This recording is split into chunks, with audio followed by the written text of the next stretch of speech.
The scorching Texas sun beat down on the asphalt parking lot like a physical presence, waves of heat shimmering up from the cracked pavement as I hurried across it, my arms loaded with grocery bags that cut into my fingers despite the flimsy plastic handles. Inside each bag, I'd carefully selected the cheapest versions of everything. Generic cereal instead of the brand my twins begged for, store-brand mac and cheese, discount bread that would go stale in 2 days. Every penny counted when you were raising 2 6-year-olds alone on a receptionist's salary. The building that housed Winston Enterprises loomed ahead, all glass and steel and Texas limestone, a monument to wealth and power that felt obscene in its opulence. I'd been working here for exactly 3 weeks, taking the job without asking too many questions because the pay was better than anything else I could find in this godforsaken town, and because I was desperate. Desperate enough to ignore the whispers about what Winston Enterprises really was, about the family that owned it, about the kinds of business that happened behind those tinted windows. I should have known better. Should have recognized the name Winston and run the other way. But 6 years changes a person, makes you forget the warnings that once seemed so urgent. And I'd needed the health insurance, needed the steady paycheck, needed something, anything, to give my children a chance at a normal life. My phone buzzed in my pocket as I juggled the bags, trying to free one hand. A text from Maria, my neighbor who watched the twins after school. Jake skinned his knee at the playground. Nothing serious, cleaned it up. Ellie made you a drawing. They're asking when you'll be home. The familiar ache settled in my chest. That constant guilt of a working mother who never felt like she was doing enough. I'd be home in 3 hours, after I finished filing the mountain of paperwork that Mr. Reynolds, the office manager, had dumped on my desk this morning. 3 hours felt like an eternity when your babies were asking for you. I pushed through the side entrance, grateful for the blast of air conditioning that hit my face, and headed for the break room to stash my groceries in the small fridge. The afternoon sun slanting through the windows turned everything golden, beautiful in that particular Texas way that made your heart hurt with the memory of summers that felt like freedom instead of survival. The break room was blessedly empty, and I quickly shoved my bags onto the bottom shelf, trying not to think about how pathetic they looked, next to the gourmet lunches some of my coworkers brought. I'd just closed the fridge when I heard voices in the hallway, low and urgent, the kind of conversation that makes you freeze instinctively. He's coming today, flying in from Dallas. Reynolds said to have everything ready.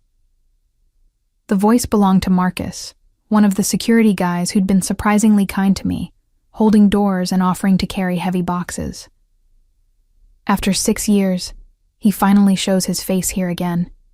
Another voice, female, brittle with nerves. Do you think it's true what they're saying? That he's taking over completely? When Jared Winston wants something, he takes it. Man's got ice in his veins after what happened to his brother. The name hit me like a fist to the solar plexus. Jared Winston. No, it couldn't be. There had to be dozens of Jared Winstons in Texas, hundreds maybe. It didn't have to be him, didn't have to be the man whose face I still saw every time I looked at my children, whose voice I still heard in my dreams, whose betrayal had carved out a piece of my soul I'd never gotten back. I pressed my hand against my stomach, trying to breathe through the sudden nausea. 6 years. I'd spent 6 years building a life away from this town, away from the Winston name, away from the memories that still woke me up at night. And I'd come back anyway, driven by desperation and the naive hope that enough time had passed, that I could blend into the background of this city that had once felt like a prison. Josie, you okay? Marcus had appeared in the doorway, his broad face creased with concern. Fine, I managed, my voice sounding distant and strange. Just the heat. I should get back to my desk. I didn't wait for his response, just pushed past him and headed for the reception area, my heart hammering so hard I could feel it in my throat. It didn't mean anything. Even if it was him. Even if Jared Winston was coming here today, there was no reason he'd have anything to do with me. I was just a receptionist, invisible behind my desk with my generic clothing and carefully neutral expression. He wouldn't even notice me. The afternoon crawled by with excruciating slowness. Every time the elevator dinged, I jumped. Every time someone walked past my desk, I looked up, expecting to see those dark eyes that had haunted me for 6 years. But it was always someone else, and slowly I began to convince myself that I was being paranoid. That even if Jared Winston was coming to the building, I'd be long gone before he arrived. At 4:47, Mr. Reynolds emerged from his office, his usually ruddy face pale and sheened with sweat, despite the aggressive air conditioning. "Ms. Rogers," he said, and there was something in his voice that made my spine straighten. "I need you to prepare the conference room on the executive floor. Mr. Winston will be arriving shortly for a meeting." "The executive floor?" I repeated stupidly. I'd never been up there, had been told explicitly during my orientation that the top 3 floors were off limits to general staff. "Use the private elevator." He thrust a key card at me with shaking hands. "Water, coffee, the good whiskey from the cabinet. Everything has to be perfect. Do you understand?" I understood that Reynolds was terrified, which meant I should be too. But I took the key card anyway, because what choice did I have? Refusing would mean questions I couldn't answer, attention I couldn't afford. The private elevator was tucked away behind an unmarked door, all polished brass and dark wood that smelled of lemon oil and money. I stepped inside, and the doors slid shut with a whisper, sealing me in. My reflection stared back at me from the mirrored walls. 28 years old, and I looked older. Tiredness etched around my eyes. My dark blonde hair pulled back in a practical bun. My simple gray dress chosen specifically to be forgettable. I barely recognized the girl I'd been 6 years ago. The one who'd believed in love and second chances and happy endings. The elevator opened directly into a reception area that made the lobby downstairs look shabby. Everything here spoke of power and wealth accumulated over generations. The conference room Mr. Reynolds had mentioned was through double doors of frosted glass, and I let myself in with the key card, my hands steadier than I expected. The room was massive, dominated by a table that could seat 20, with floor-to-ceiling windows offering a view of the entire city. I could see the highway from here, the endless Texas sprawl, and far in the distance, the neighborhood where Maria was probably helping my twins with their homework, blissfully unaware that their mother's carefully constructed world was about to implode. I focused on the task at hand, arranging water glasses, starting the coffee maker, finding the whiskey Reynolds had mentioned in a hidden cabinet. My hands moved mechanically while my mind raced. Maybe he wouldn't even look at me. Maybe I could just finish setting up and leave before he arrived. Maybe I could avoid this confrontation entirely. I'd just placed the whiskey bottle on the sideboard when I heard voices in the reception area. Male voices, low and authoritative. My whole body went rigid, every survival instinct screaming at me to hide, to run, to do anything but stand here waiting. The conference room doors opened. 3 men walked in, all wearing expensive suits that screamed money and danger. I didn't look at their faces, keeping my eyes down the way I'd learned to do, trying to be invisible. But then one of them spoke, and the voice froze the blood in my veins. "That'll be all for now, gentlemen. I'll call you when I'm ready." That voice, deep and rough with a slight drawl that 6 years and 1,000 miles hadn't erased from my memory. The voice that had whispered promises in the dark, that had said my name like a prayer, that had torn my heart out when it told me to leave and never come back. The other men filed out, and then we were alone.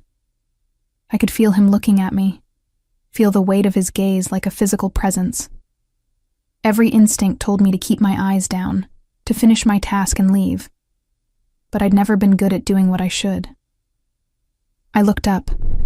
Jared Winston stood 10 feet away, and he was everything I remembered, and nothing like the man I'd left behind. He'd always been handsome in that dangerous way that should have warned me off, all sharp cheekbones and intense eyes and a mouth that knew how to devastate. But there'd been softness there too, especially when he looked at me. A vulnerability he'd shown only in our most private moments. That softness was gone. The man staring at me with those same dark eyes was harder, colder, carved from ice and fury.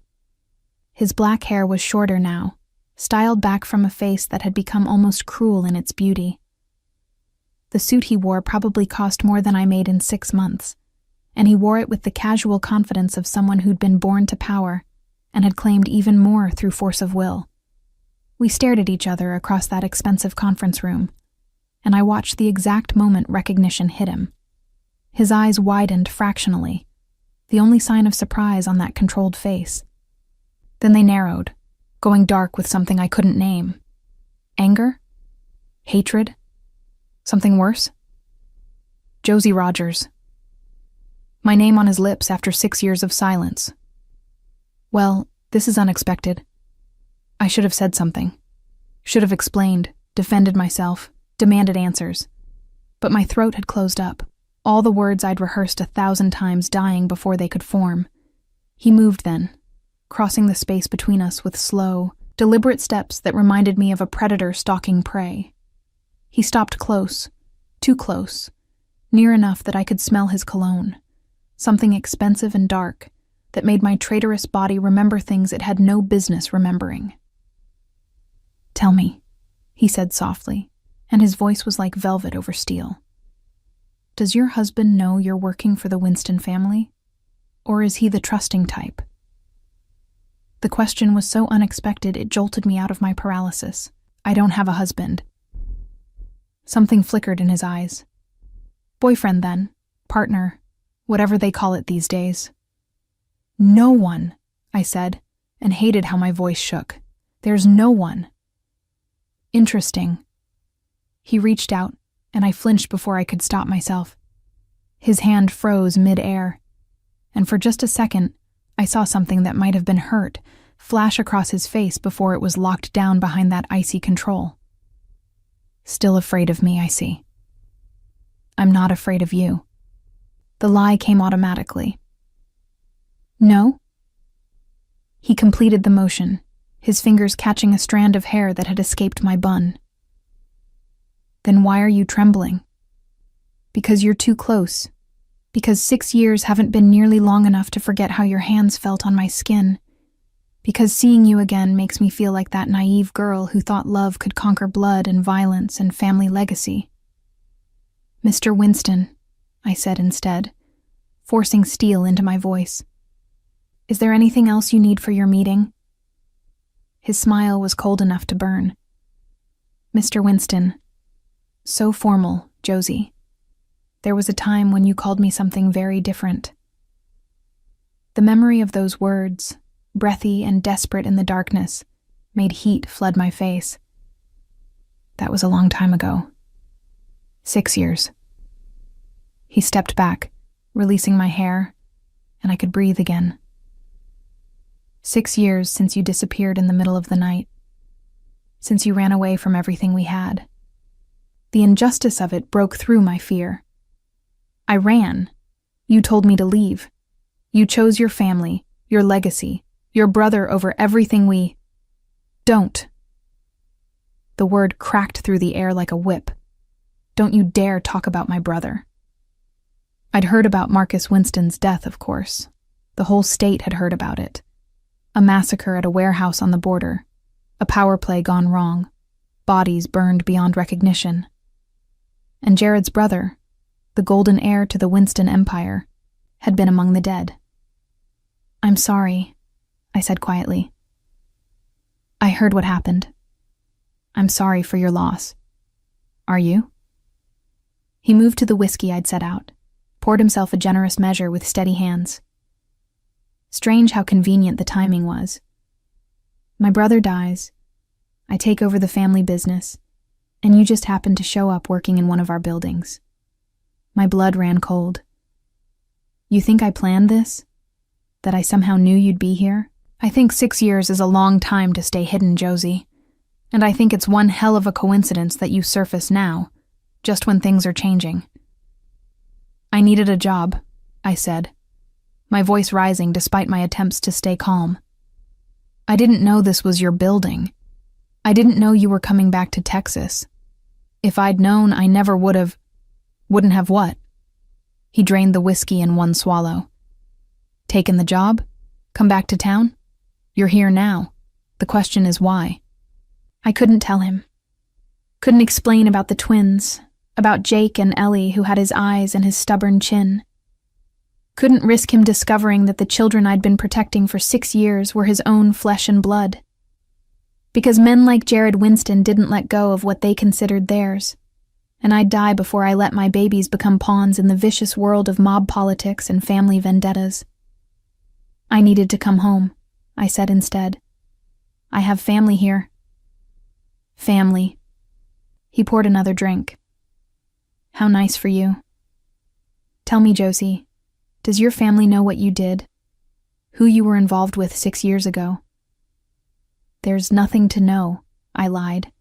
It was a summer fling. Nothing more. I watched his knuckles go white around the glass. A summer fling, he repeated, and his voice had gone dangerously soft. Is that what you tell yourself? That it meant nothing?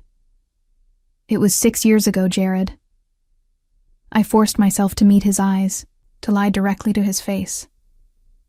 We were different people. It's over. He stared at me for a long moment, and I couldn't read the expression in those dark eyes. Then he smiled, and it was the coldest thing I'd ever seen. You're right, he said. It is over. And since you're working for Winston Enterprises now, I suggest you remember who signs your paychecks. He set down the glass with precise care. Tell Reynolds to send up the contracts, and Josie, he waited until I was almost at the door. Welcome home. The dismissal was clear, and I fled, my legs shaking so badly I nearly stumbled. It wasn't until I was back in the elevator, the doors sliding shut on his face, that I let myself acknowledge the full horror of my situation. Jared Winston was here. Jared Winston owned the company I worked for.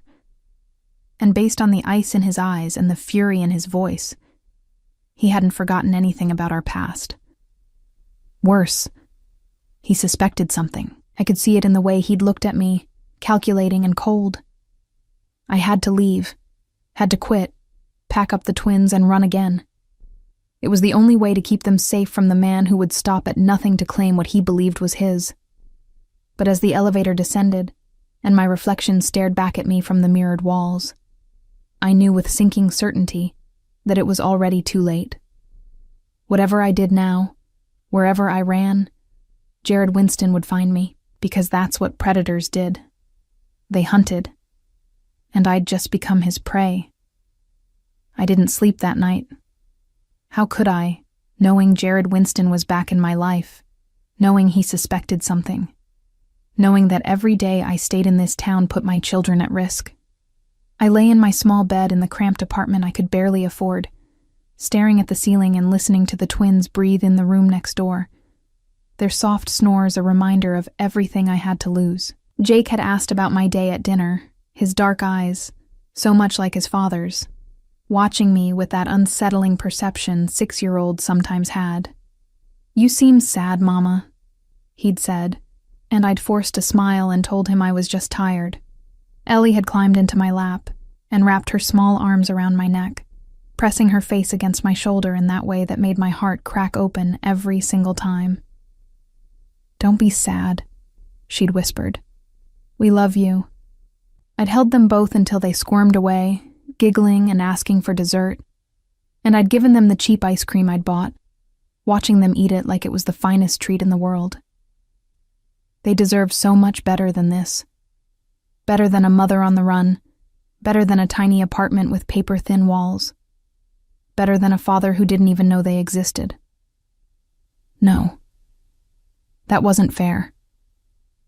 Jared didn't know because I'd never told him. Because I'd believed his family's lies. Believed he'd chosen power over us. Believed leaving was the only way to keep my babies safe from the violence that followed the Winston name like a shadow. Morning came too early. Pale Texas light creeping through the thin curtains.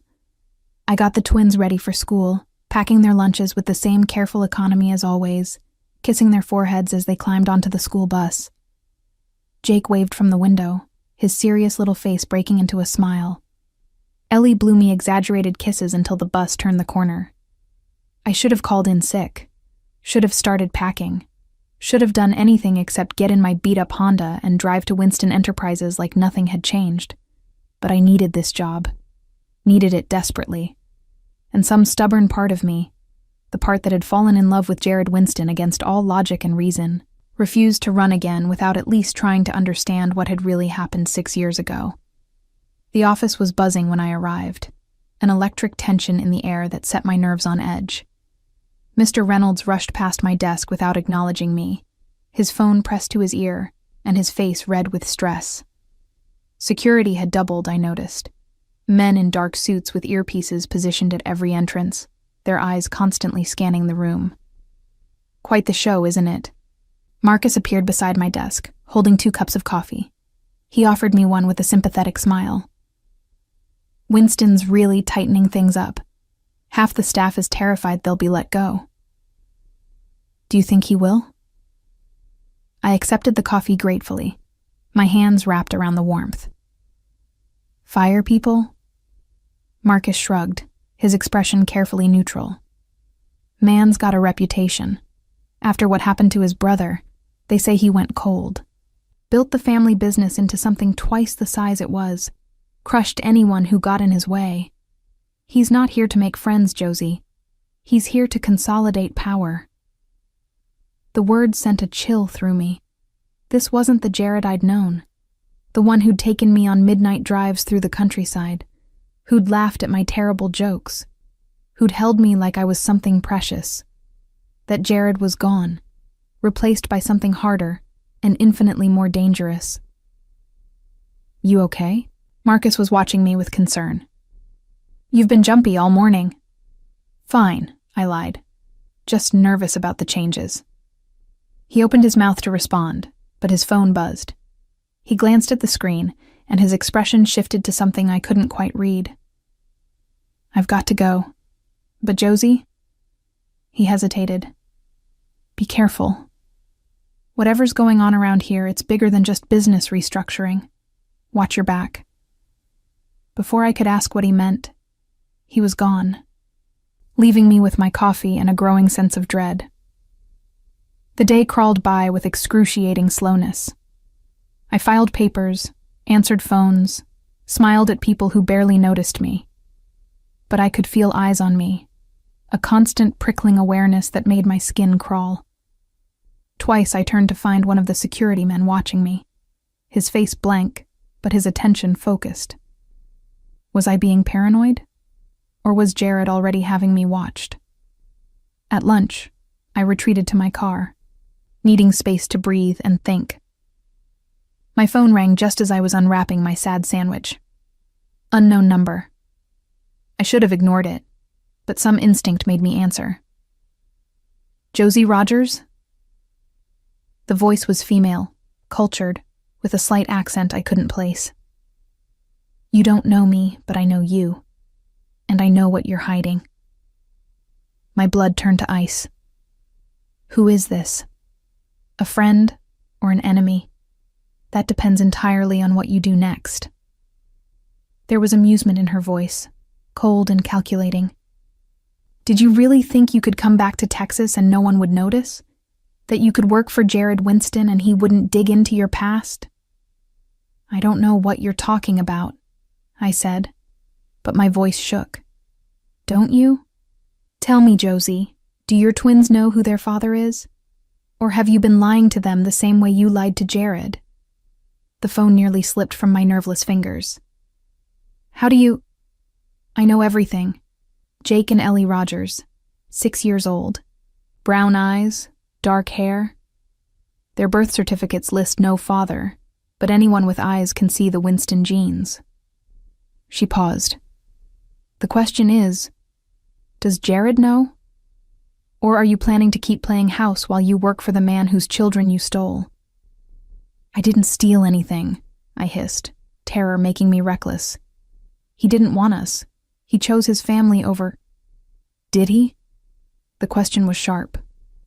Are you sure about that? Because the Jared Winston I know doesn't let go of what's his. And you, Josie Rogers, you and those children, you're definitely his. What do you want? My hands were shaking so badly I could barely hold the phone. For now, nothing. I'm just letting you know that I'm watching, that I know your secrets. What I do with that information depends on how useful you prove to be. Her voice softened into something almost sympathetic. You're caught between two families, Josie, the Winstons and the Rogers. Your family has been circling, waiting for an opportunity to strike at Jared now that he's vulnerable. And you, with your connection to both sides, you're the perfect weapon. I'm not a weapon, I whispered. I'm just trying to survive. Aren't we all?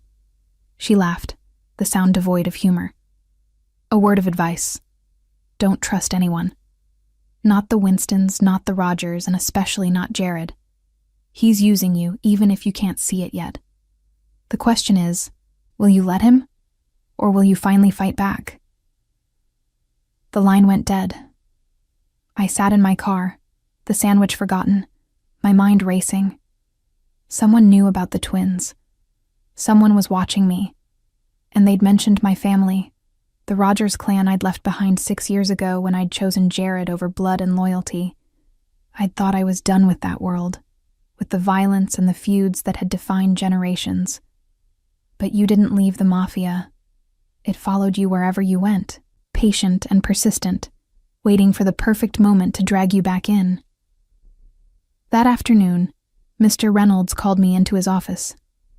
His hand shook as he gestured for me to sit, and there was something in his expression that made my stomach clench. Ms. Rogers, I've been asked to inform you of a change in your duties. He wouldn't meet my eyes. Effective immediately, you'll be working directly for Mr. Winston. His personal assistant position has become available, and he's requested you specifically. The room tilted. I'm just a receptionist. I don't have the qualifications to... It's not a request. Reynolds finally looked at me, and I saw pity in his eyes. Mr. Winston was very clear. You're to report to the executive floor tomorrow morning at 8. Your salary will be adjusted accordingly. I don't want the position, I said, desperation making my voice sharp. Please, Mr. Reynolds. There must be someone else. Someone more qualified. I'm sorry. He actually looked like he meant it. When Jared Winston wants something, he gets it. And apparently, he wants you. I walked out of his office on legs that felt like they might collapse at any moment. This was it. Jared's first move. He was pulling me closer, positioning me where he could watch me, control me, discover all my secrets. The promotion wasn't a reward. It was a cage, beautifully disguised, but a cage nonetheless. My phone buzzed, a text from an unknown number. Different from the one that had called earlier, but I knew instinctively who it was from. 8 a.m. tomorrow. Don't be late. And Josie, wear something appropriate. You represent me now. Jay. I stared at the message, my hands trembling. Beneath it, another text arrived. A photo this time. My heart stopped. It was Jake and Ellie getting off the school bus this afternoon. The angle suggested it had been taken from across the street, close enough to see their faces clearly, close enough to reach them if someone wanted to. A third text. They're beautiful. They have my eyes. He knew. God help me. Jared knew about the twins. And if that photo was any indication, he'd already positioned people to watch them, to make sure I understood exactly how thoroughly he controlled this situation. I couldn't breathe, couldn't think past the terror that turned my blood to ice. He had people watching my children, my babies, the two people in this world I would die to protect. Another text. We need to talk. Tonight.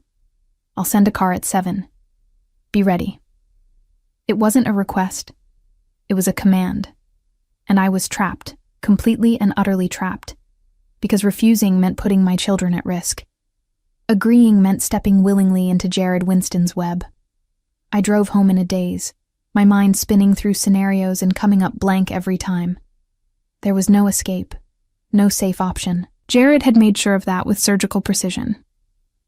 Maria met me at the door, the twins playing in the living room behind her. Josie, honey, you look terrible. Are you okay? Fine, I managed. Just a long day. Thank you for watching them.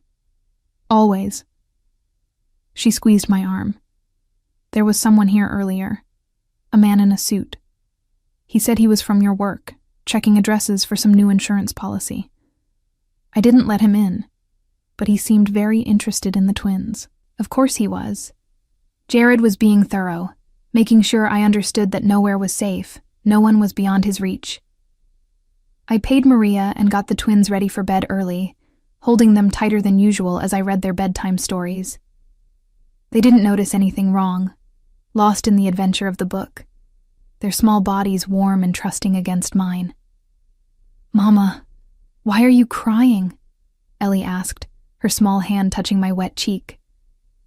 Happy tears, I lied, kissing her forehead. Because I love you so much. We love you too, Jake said seriously. Forever and ever. Forever and ever. If only I could promise them that. If only I could guarantee that Jared wouldn't tear our small family apart the moment he confirmed what he already suspected. At 6:45, I changed into the nicest dress I owned, a simple navy sheath that I'd bought for job interviews. My hands shook as I applied makeup, trying to cover the dark circles under my eyes. In the mirror, I barely recognized myself. Where was the girl who'd been brave enough to love Jared Winston? Who'd believed that love could conquer family loyalty and blood feuds? She was gone, replaced by a terrified mother who would do anything to protect her children.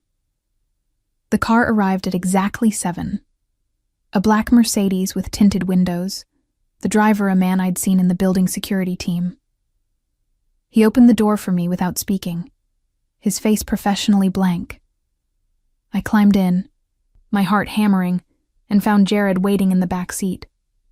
He'd changed from his suit into dark jeans and a black shirt that made him look younger, more like the man I'd known 6 years ago. But there was nothing soft in his expression as his eyes traveled over me, assessing and cold.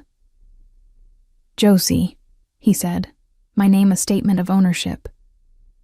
We have a lot to discuss. The car pulled away from the curb, taking me into the night, into the unknown, into the clutches of the only man I'd ever loved, and the most dangerous enemy I could have. And I had no choice but to see where he would take me. The Mercedes glided through the darkening streets of Austin, heading away from the downtown towers toward the outskirts where old money built estates hidden behind stone walls and iron gates. I kept my hands folded in my lap, trying to control their trembling, acutely aware of Jared's presence beside me. He hadn't spoken since we'd left my apartment, just sat there watching the city pass by, his silence more unnerving than any interrogation could have been. Finally, I couldn't stand it anymore. Where are we going? Somewhere we can talk without interruption. His voice was flat, emotionless. You owe me that much, at least. I don't owe you anything, I said, the words escaping before I could stop them. He turned to look at me then, and the intensity in his dark eyes made my breath catch. Don't you? 6 years, Josie. 6 years you've been hiding my children from me. There it was, the confirmation I'd been dreading. They're not... Don't lie to me. The words were soft but edged with steel. I've seen the photos. Jake and Ellie, 6 years old, born exactly 9 months after you disappeared. They have my eyes, my chin, my mother's nose. Did you really think I wouldn't recognize my own blood? My throat closed up. all my carefully prepared denials dying before they could form. He knew. He'd always known, probably from the moment he saw me yesterday. And I'd been foolish enough to think I could keep the truth from him. "How long have you been watching us?" I whispered. "Since the moment I learned you were working in my building." He leaned back, his posture deceptively relaxed. "I have people everywhere, Josie. Did you think I wouldn't run a background check on a new employee? Especially one with the last name Rogers?" The family connection. Of course, the Rogers and Winstons had been enemies for 3 generations, their territories carved out through blood and violence. My father had forbidden me from even speaking to a Winston, and I'd fallen in love with the heir to their empire anyway. "If you knew," I said, trying to keep my voice steady, "why wait until now to confront me?" Because I wanted to be sure. The car turned through a gate that opened automatically, revealing a long driveway lined with oak trees. "I needed to confirm that you were the same Josie Rogers who ran away 6 years ago. The same woman who swore she loved me and then vanished without a word." The bitterness in his voice cut deep. "You told me to leave," I said, old wounds tearing open. "You said there was no future for us, that your family would never accept a Rogers, that I should go before someone got killed." "I never said that."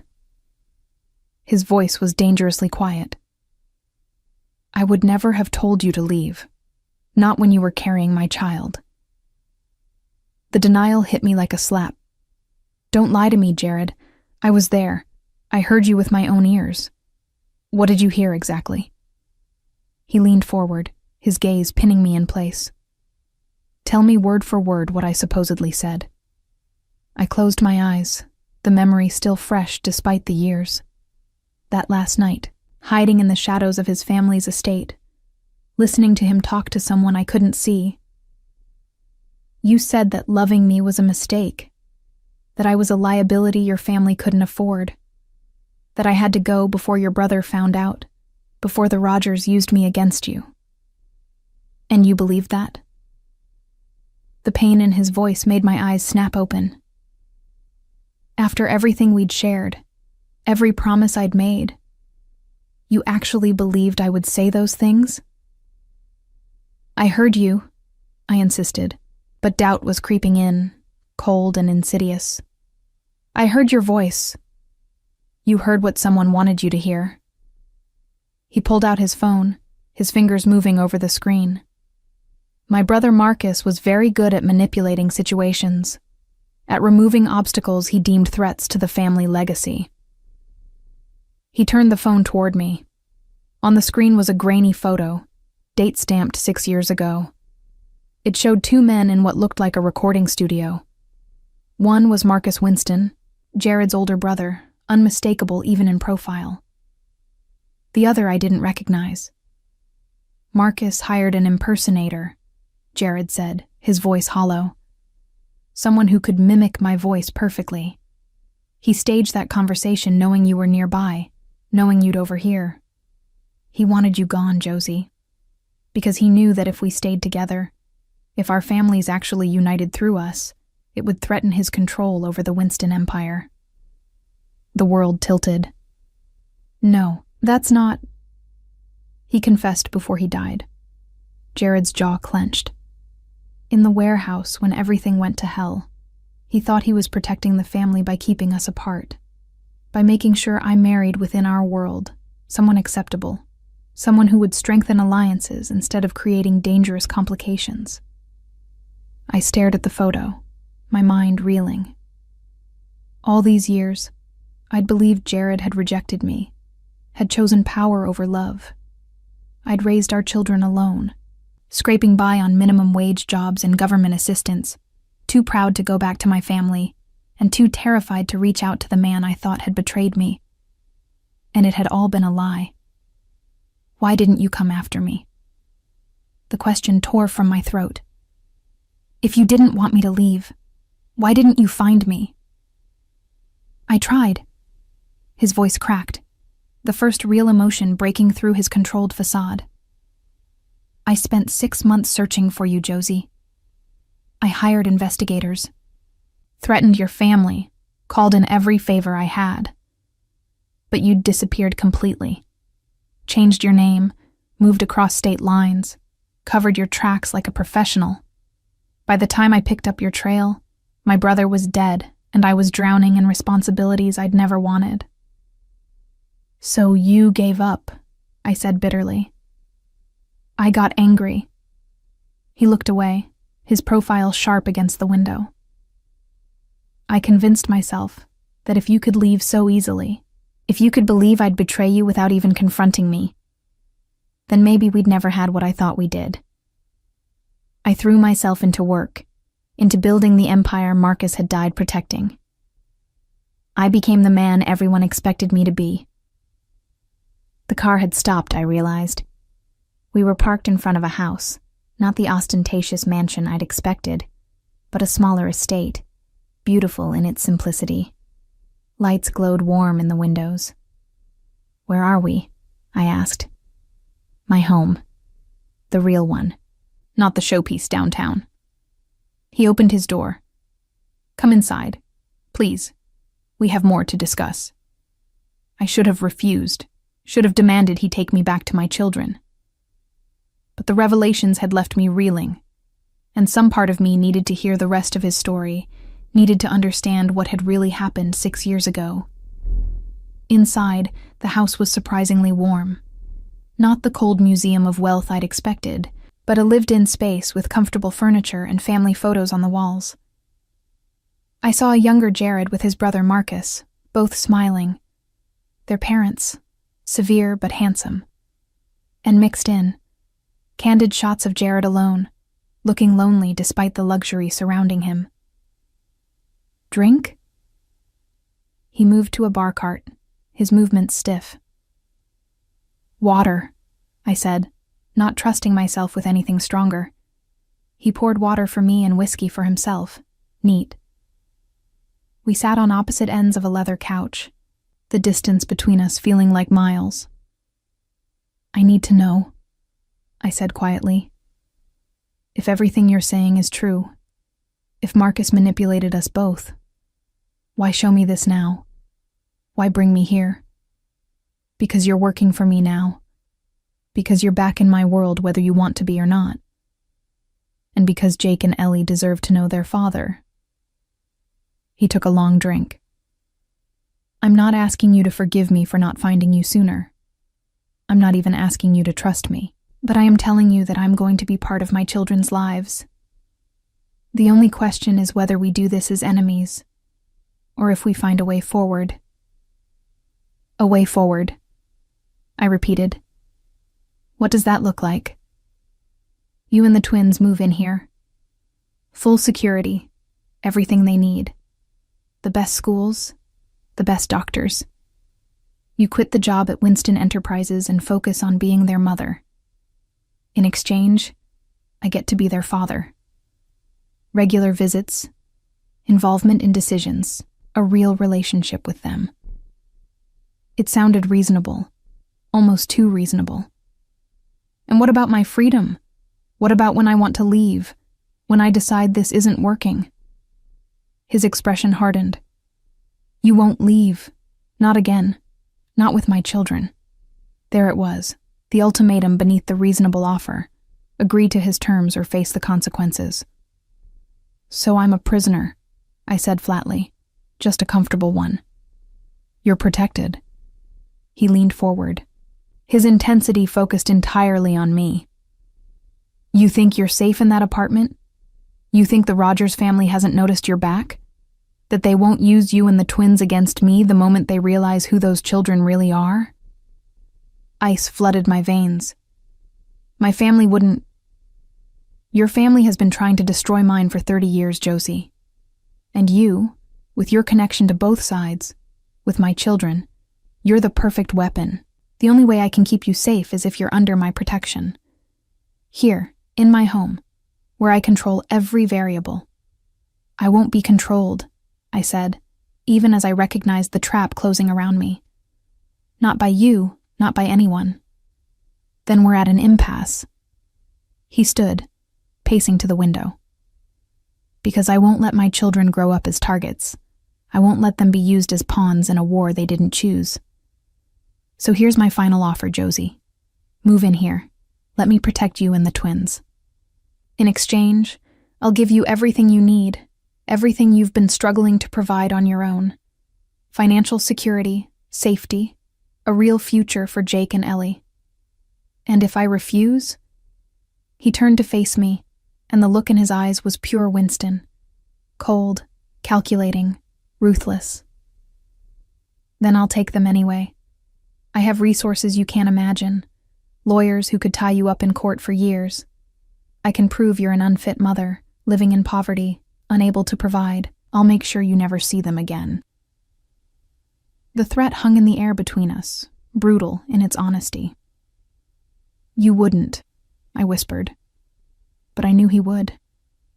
This was Jared Winston, the man who'd taken over his family's empire and expanded it through sheer force of will. The man who eliminated obstacles and crushed opposition. Love might have existed between us once, but that was before betrayal and lies and 6 years of separation. Try me, he said softly. I looked at him, really looked at him, and saw the truth in his eyes. He would take my children if I refused his protection, not out of cruelty, but out of a bone-deep certainty that his way was the only way to keep them safe. And maybe, God help me, maybe he was right. I need time, I said, my voice breaking. I need to think about this, to figure out what's best for Jake and Ellie. You have 24 hours.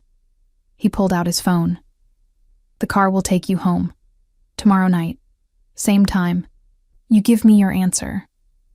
Choose wisely, Josie, because this offer won't come again. Let me continue writing in first person, maintaining the emotional intensity and the dark romance atmosphere. The ride back to my apartment was silent, the driver's eyes never meeting mine in the rearview mirror. I sat in the back seat, my mind spinning with everything Jared had revealed. Marcus had manipulated us both. The conversation I'd overheard had been staged. 6 years of believing Jared had rejected me. 6 years of struggling alone. All based on a lie. But knowing the truth didn't make my current situation any less terrifying. Jared wanted control. Wanted me and the twins under his roof, under his protection. And he'd made it clear that refusal wasn't really an option. When we pulled up to my building, I noticed immediately that something was wrong. The usual dim glow from the exterior lights was gone, leaving the entrance in shadow. And there, leaning against the wall near my apartment door, was a man I recognized with a jolt of pure dread.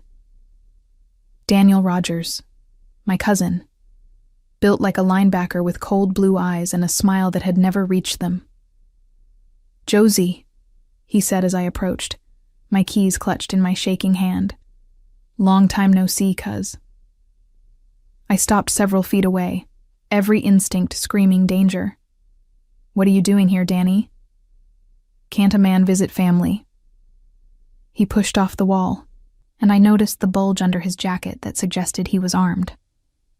Especially when that family's been gone for 6 years without a word. Your daddy's been worried sick. My father knows exactly why I left, I said, trying to keep my voice steady. And he knows better than to send you to my home. See, that's where you're wrong. Danny's smile widened. Daddy's real interested in where you've been, who you've been with, especially now that word's gotten around you're working for the Winstons. My blood ran cold. I'm just a receptionist. It's just a job. Is it? He took a step closer and I fought the urge to run. Because funny thing, Josie, we hear Jared Winston himself has taken a personal interest in you. Promoted you to his personal assistant.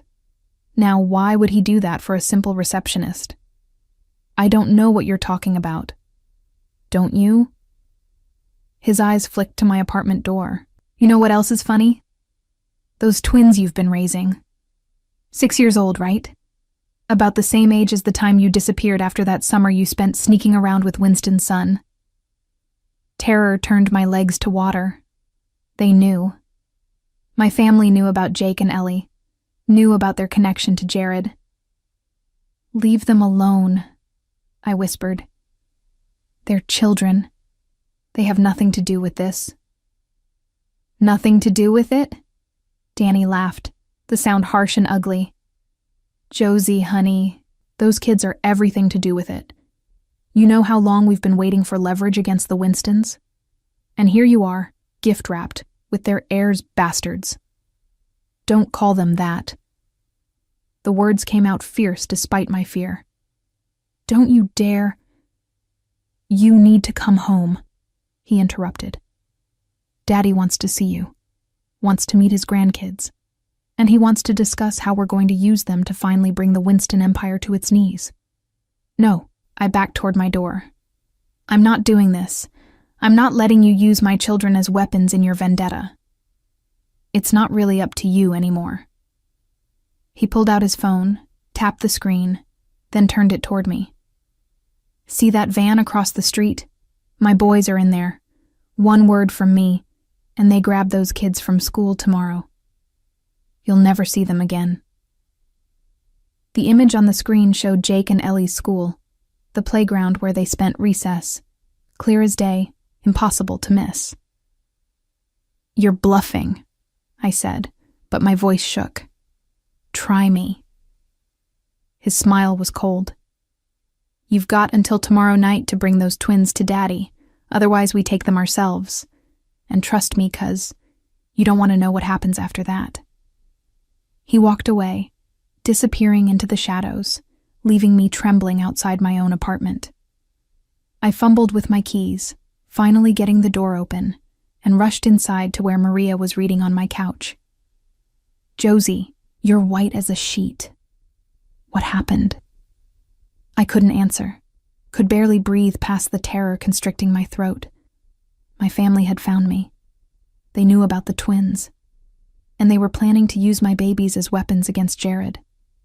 After Maria left, after I'd checked on the twins 3 times to make sure they were safe and sleeping peacefully, I sat on my couch with my phone in my hand. Jared's number was already programmed in, added without my permission during the car ride. I stared at it for a long time, fighting with myself. Calling him would mean admitting he was right, that I needed his protection, his power, his resources. It would mean surrendering my independence, my freedom, everything I'd fought for these past 6 years. But the alternative was letting my children fall into the Rogers family's hands. My finger hovered over the call button. Before I could second-guess myself, I pressed it. He answered on the first ring. "Josie, they came to my apartment." The words tumbled out. "My cousin Danny, he knows about the twins. He said my father wants to use them against you, that they'll take them from school tomorrow if I don't. Where are you now?" His voice had gone hard, dangerous. "Home. The twins are asleep. But Jared, he showed me photos of their school, said he had people watching. Pack a bag, enough for a few days. Wake the twins if you have to." I could hear him moving, could hear voices in the background giving orders. "I'm sending a team to you now. They'll be there in 10 minutes. Don't open the door for anyone else. Jared." "This is exactly what I warned you about, Josie. Your family isn't going to let this go, not when they've finally found a way to hurt me." His voice softened slightly. "Let me protect you. Let me protect our children. Please." Our children. The first time he'd said it like that, claiming them openly. "Okay," I whispered. "Okay, we'll come." "Good girl." Relief colored his tone. "My men will get you out of there safely. I'll meet you at the house." He ended the call, and I sat there for a moment, processing what I'd just agreed to. Then survival instincts kicked in. I moved quickly through the apartment, throwing clothes and essentials into a bag. The twins' favorite toys, their stuffed animals, the things that would make this transition easier. When I went to wake them, Ellie stirred first, her dark eyes confused. "Mama? What's happening?" "We're going on an adventure, baby," I said, forcing my voice to stay calm. "Remember how I told you about surprise sleepovers? We're having one tonight." "Where?" Jake sat up, more alert than his sister, his expression worried. "Somewhere safe," I promised, helping them into their clothes. "Somewhere special. But we need to be very quiet, okay? Like secret agents." That got them excited despite the odd hour. They loved playing secret agents, loved pretending they were on mysterious missions. If only they knew how real this mission was. Exactly 10 minutes later, there was a soft knock at the door. I checked the peephole and saw 3 men in dark suits, one of them Marcus from Winston Enterprises Security. "Mrs. Rogers," Marcus said when I opened the door, his voice low and professional. "We're here to escort you and the children to safety. Are you ready?" I looked back at my apartment, at the life I'd built here. Humble and struggling, but mine. Then I looked at my children, sleepy and trusting, holding their favorite stuffed animals. "We're ready," I said. The extraction was military precise. 2 men flanked us while Marcus carried our bags, and they moved us quickly to a black SUV with tinted windows. The twins thought it was exciting, whispering to each other about the secret mission.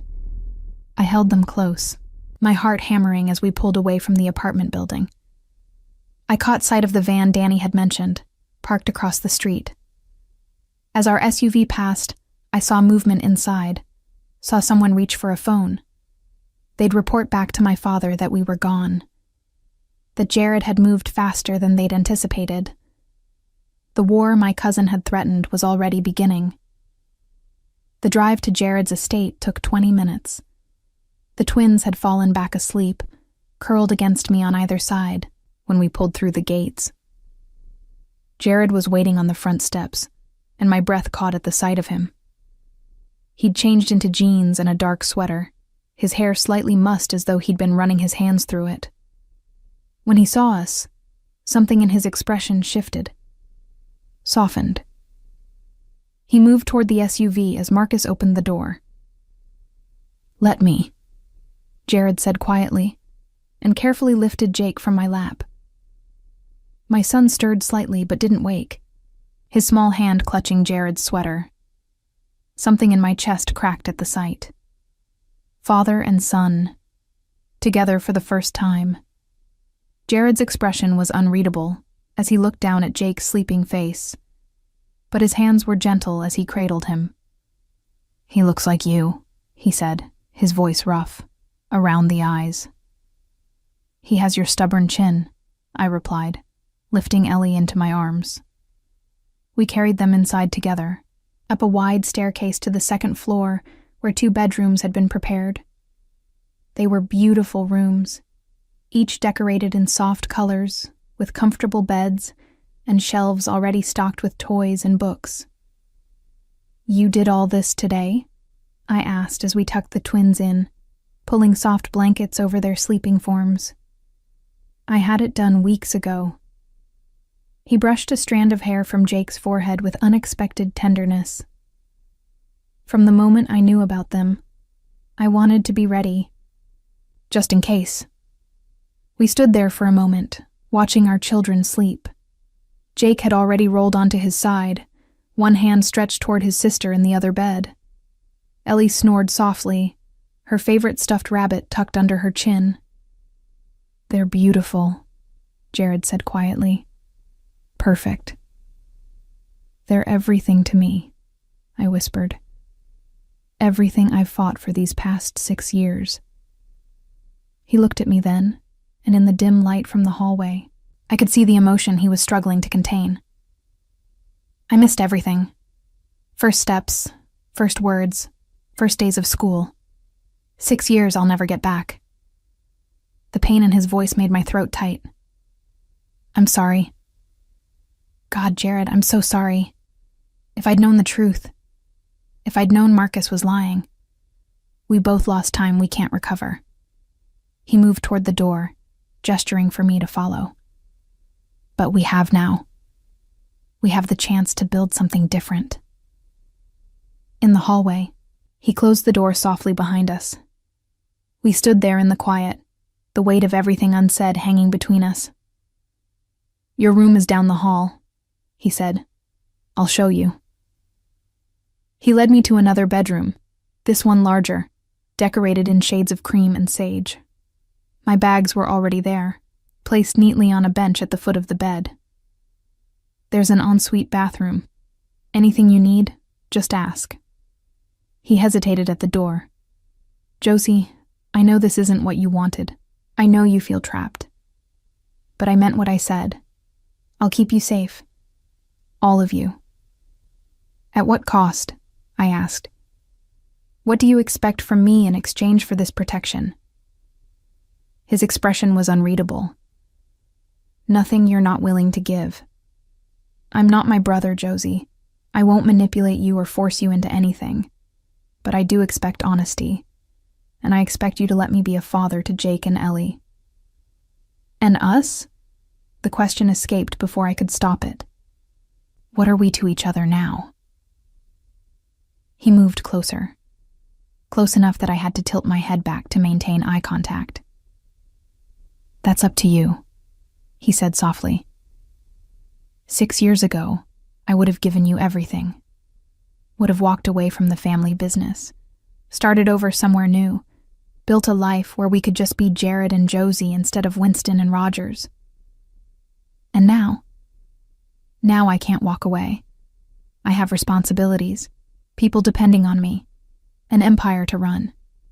His hand came up to cup my face, his thumb tracing my cheekbone.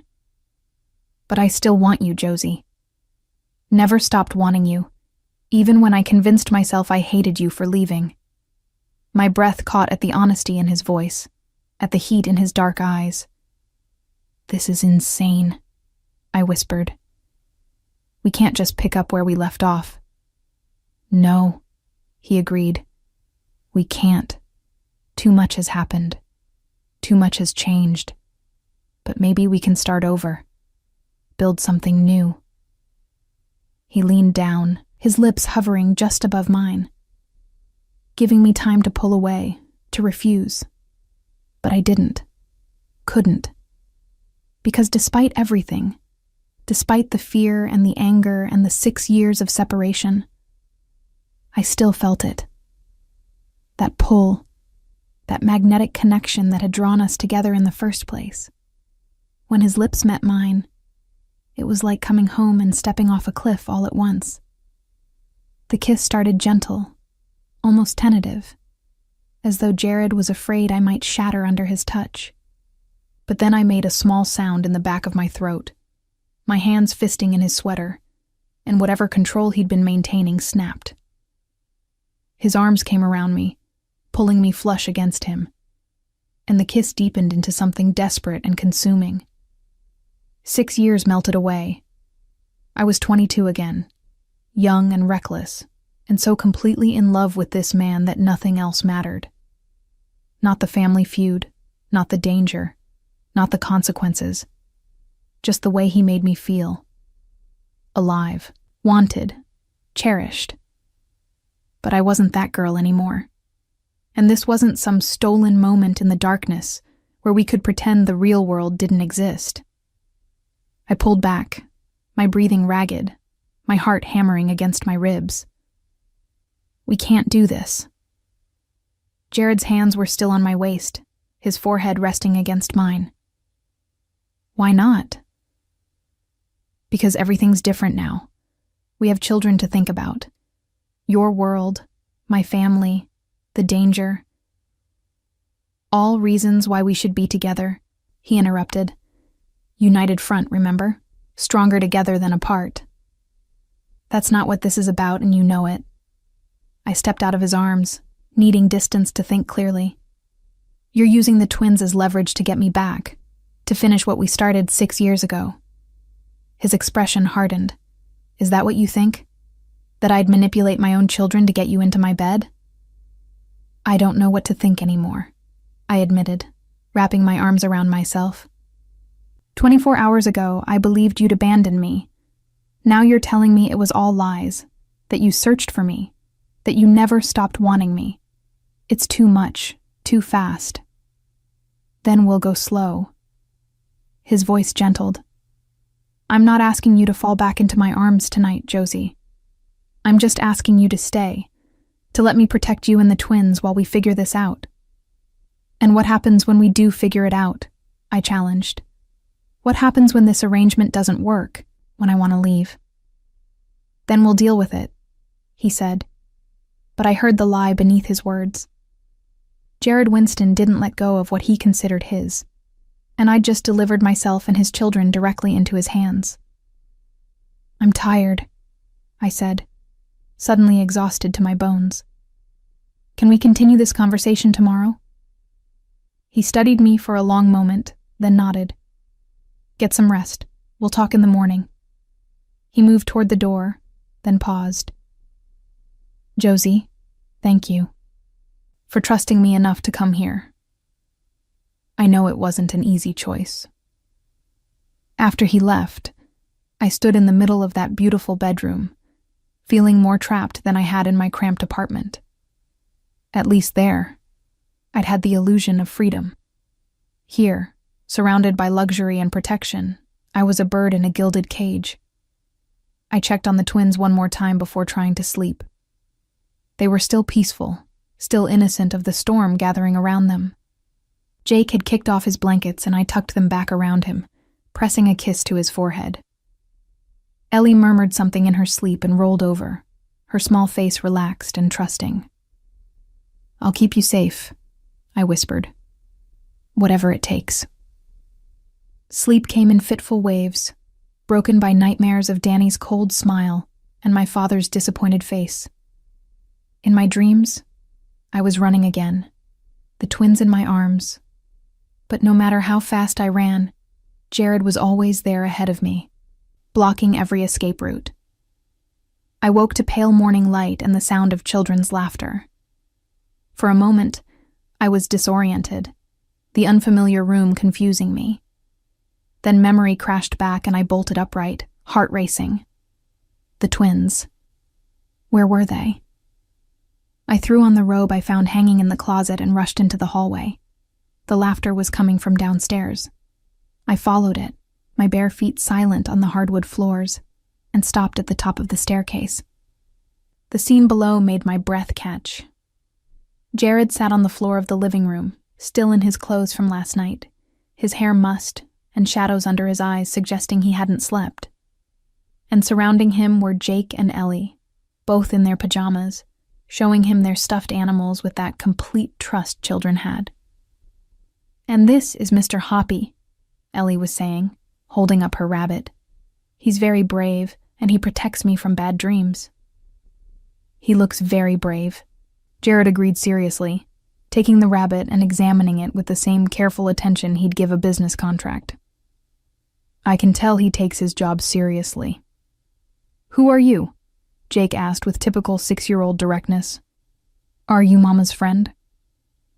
I saw Jared's hands tighten on the rabbit, saw him struggle with how to answer. He looked up and caught sight of me on the stairs, his expression questioning. I came down slowly, settling on the bottom step.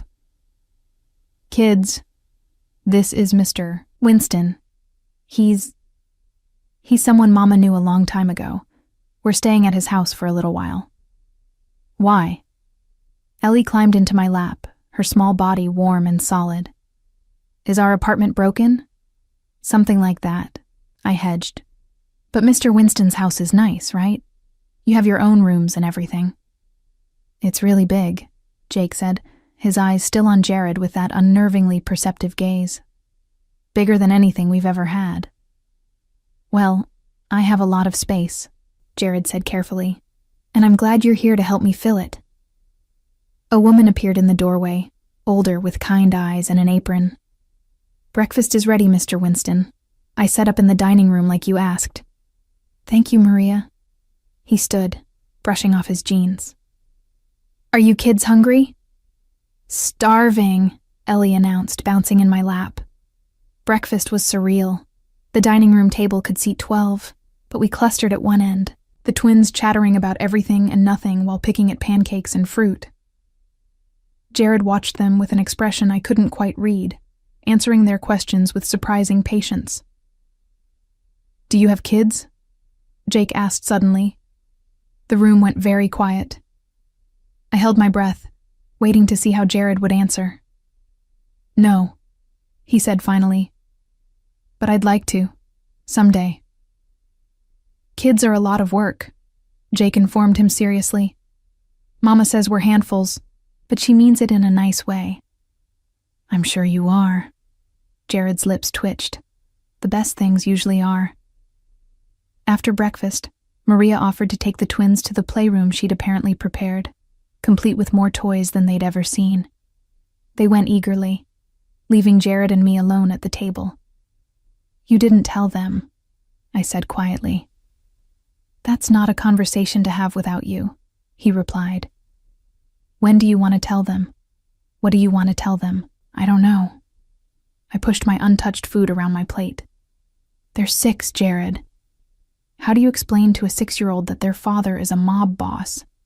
That half their family wants to use them as weapons?"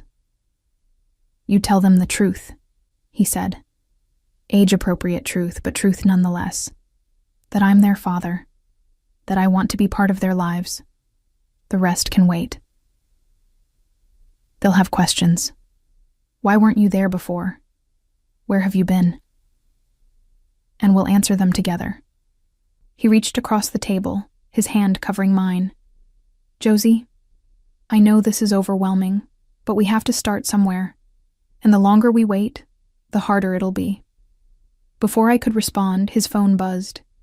He glanced at it, and his expression went dark. "What is it?" "Your father." He turned the phone so I could see the message. "He wants to meet, today. Neutral ground. He says he just wants to talk." "It's a trap," I said immediately. "Danny threatened to take the twins. Now my father wants to meet?" "He's planning something." "Probably." Jared stood, already typing a response. "Which is why I'm going to agree. But on my terms, my location, my security. You can't seriously be considering this. Your father is right about one thing. We need to talk. All this sneaking around, these threats and counter-threats, it's going to escalate until someone gets killed." His jaw set. "I'd rather face him head-on, establish boundaries, make it clear that you and the twins are off limits." "He won't listen," I said desperately. "The Rogers don't back down, especially not from Winston's. This feud has been going on for 3 generations, Jared. You think one conversation is going to end it?" "No, but it might buy us time to figure out a permanent solution." He pulled out his phone again. "I need to make some calls. Will you be okay here with the twins?" "Where else would I go?" The bitterness in my voice made him frown. "Josie, I'm fine," I interrupted. "Go. Do what you need to do. Just don't get yourself killed trying to protect us." Something flashed in his eyes. "Is that concern I hear? Worried about me, Mrs. Rogers?" "Don't," I said sharply. "Don't make this into something it's not." "Isn't it?" He moved closer, his hand coming up to tilt my chin. "You came to me last night. Called me when you were scared. Kissed me back when I couldn't help myself. Tell me that means nothing." "It means I'm confused," I whispered. "It means 6 years of hating you doesn't just disappear because I found out the truth. It means I don't know how to reconcile the man who broke my heart with the man standing in front of me now." "Then let me show you," he said softly. "Let me prove that I'm not the enemy. That we can build something real this time. Something that lasts. And if we can't, if the past is too broken to fix, then at least we'll know we tried." His thumb brushed across my lower lip. "For them, if not for us. Jake and Ellie deserve parents who can work together, who can put their needs first." He was right, damn him. As much as I wanted to hold on to my anger, my resentment, my fear, our children had to come first. Okay, I said finally. We try. But Jared, if you ever threaten to take them from me again, if you ever use them as leverage, we're done. I'll disappear so completely you'll never find us. Do you understand? His expression was grave.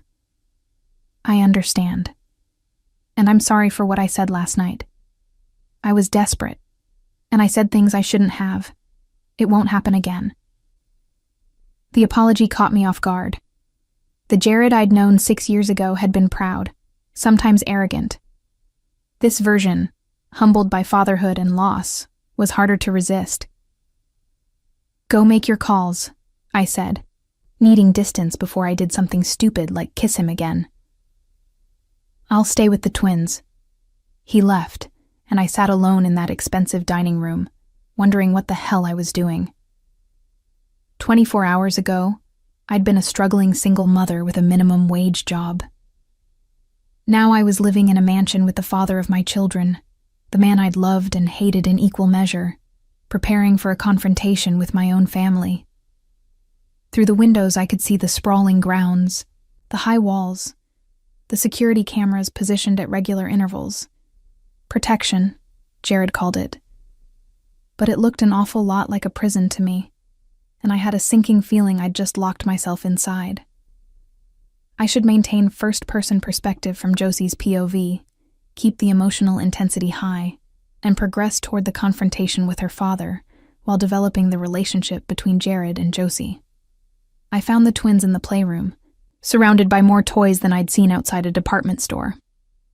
Ellie was building an elaborate castle with wooden blocks, while Jake examined a remote control car with the focused intensity he brought to everything. "Mama, look," Ellie called when she saw me. "Mr. Winston has princess castles." "I see that, baby." I settled onto the floor beside them, my heart aching at their innocent joy. They had no idea that this beautiful house was as much a fortress as a home. No idea that the man who'd sat with them at breakfast was their father. No idea how complicated their lives had just become. "He's nice," Jake said, not looking up from the car. "Mr. Winston, I mean. He didn't talk to us like we're babies." "Is that so?" "Yeah, and he said we could stay as long as we want, that there's a pool out back and a treehouse and everything." Jake finally looked up, his dark eyes, Jared's eyes, meeting mine. "Are we really staying here, Mama? Or is this just for a little while, like the other places?" The question cut deep. We'd moved so many times over the years, always one step ahead of bill collectors, or nosy landlords, or my paranoia that someone from my past would find us. The twins had learned not to get too attached to any place, to pack their favorite things in backpacks that were always ready. "I don't know yet, sweetheart," I said honestly. "But for now, we're safe here. That's what matters." "Safe from what?" Ellie asked with that child's ability to zero in on the one thing you didn't want to explain. "Just safe," I hedged. "Come on, let's build that castle together." We spent the morning in the playroom, and I tried not to think about Jared downstairs making plans to meet with my father. Tried not to imagine all the ways that meeting could go wrong. My father, Thomas Rogers, was a hard man who'd built his empire through ruthlessness and violence. He'd seen me as a useful piece on his chessboard, someone to marry off to strengthen alliances, and when I'd fallen for a Winston instead, his disappointment had been crushing. I remembered the last time I'd seen him, the night before I'd overheard what I thought was Jared rejecting me. My father had cornered me in the garden of the Rogers estate, his face hard in the moonlight. "You're playing a dangerous game, girl," he'd said, his voice cold. "Sneaking around with Jared Winston. Did you think no one would notice? That there wouldn't be consequences?" "I love him," I'd said, young and defiant and so sure that love was enough. "Love." He'd spat the word like a curse. "Love gets you killed in our world. Gets everyone you care about killed. Is that what you want?" To start a war between our families? We don't have to be enemies, I'd argued. Jared and I could unite the families, end this stupid feud. There is no Jared and I, my father had interrupted. There's Winston and Rogers, blood and territory, power and control, and you're a Rogers, whether you like it or not. That boy is using you, Josie, using you to get information, to find weaknesses he can exploit. When he's done, he'll throw you away like trash. I hadn't believed him then, but when I'd heard Jared's voice the next night, saying all the things my father had predicted, I'd run. Pregnant and terrified, and certain that both families would destroy me and my unborn children if they knew. "Mama, you're squishing the castle," Ellie said, pulling me back to the present. I looked down and realized I'd been gripping one of the blocks so hard my knuckles had gone white. "Sorry, baby. I was just thinking." About what? About how I'd been a fool 6 years ago. About how I might be an even bigger fool now, trusting Jared when I had so much more to lose. "Nothing important," I lied. "Keep building. That's beautiful." Around noon, Maria brought sandwiches to the playroom along with juice boxes for the twins. She smiled at their enthusiastic thanks, her eyes kind when they met mine. "Mr. Winston asked me to tell you he'll be back by dinner," she said quietly. "He wanted you to know that security has been doubled. No one gets in or out without his approval." "Thank you, Maria." After she left, I sat watching the twins eat, my own sandwich untouched. Doubled security. Because Jared was meeting with my father and expected retaliation. Because the war I'd been running from for 6 years was finally catching up to us. The afternoon dragged. I tried to engage with the twins, to be present for their games and questions. But part of me was always listening for the sound of Jared's return, wondering if he'd come back at all, or if this meeting would end the way so many conflicts between our families had ended. In blood. When the sun started to sink toward the horizon, painting the sky in shades of orange and pink, I finally heard the front door open. Male voices, low and urgent. Then footsteps on the stairs. "Stay here," I told the twins. "Keep playing. I'll be right back." I found Jared in the hallway outside the playroom, his face drawn and tired. There was a cut on his cheekbone that hadn't been there this morning, and his knuckles were scraped raw. "What happened?" I demanded, reaching for his hand before I could stop myself. "Your father happened. He didn't pull away, just stood there letting me examine his injuries. He brought Danny and 3 others, made it very clear that he sees you and the twins as his property, not mine." Ice flooded my veins. "What did you tell him?" "The truth. That you and the children are under my protection. That any attempt to take them will be met with force." His jaw clenched. He didn't take it well. Obviously, I touched the cut on his face carefully. "This needs to be cleaned." "It's nothing. It's something." I took his uninjured hand and pulled him down the hallway to what I guessed was his bedroom. "Sit. Let me take care of it." His bathroom was all marble and glass, expensive and impersonal. I found a first aid kit under the sink and wet a cloth with warm water. Jared sat on the edge of the tub, watching me with those dark eyes as I cleaned the cut. "Does it hurt?" I asked. "I've had worse." "That's not an answer." "Yes," he admitted. "But not as much as seeing your father's face when I told him about the twins. He already knew, Josie. Danny told him everything. And now he's planning to use that information to destroy me." My hands stilled on his face. "How?" "He's going to the other families, telling them I have illegitimate children with a Rogers, that I've been hiding them for years. In our world, that's weakness. Proof that I can be manipulated, controlled." He caught my wrist gently. "He's going to use you and Jake and Ellie to turn my allies against me." "Then let us go," I said desperately. "We'll disappear again. If we're not here, he can't use us. He'll find you." Jared's voice was flat, certain.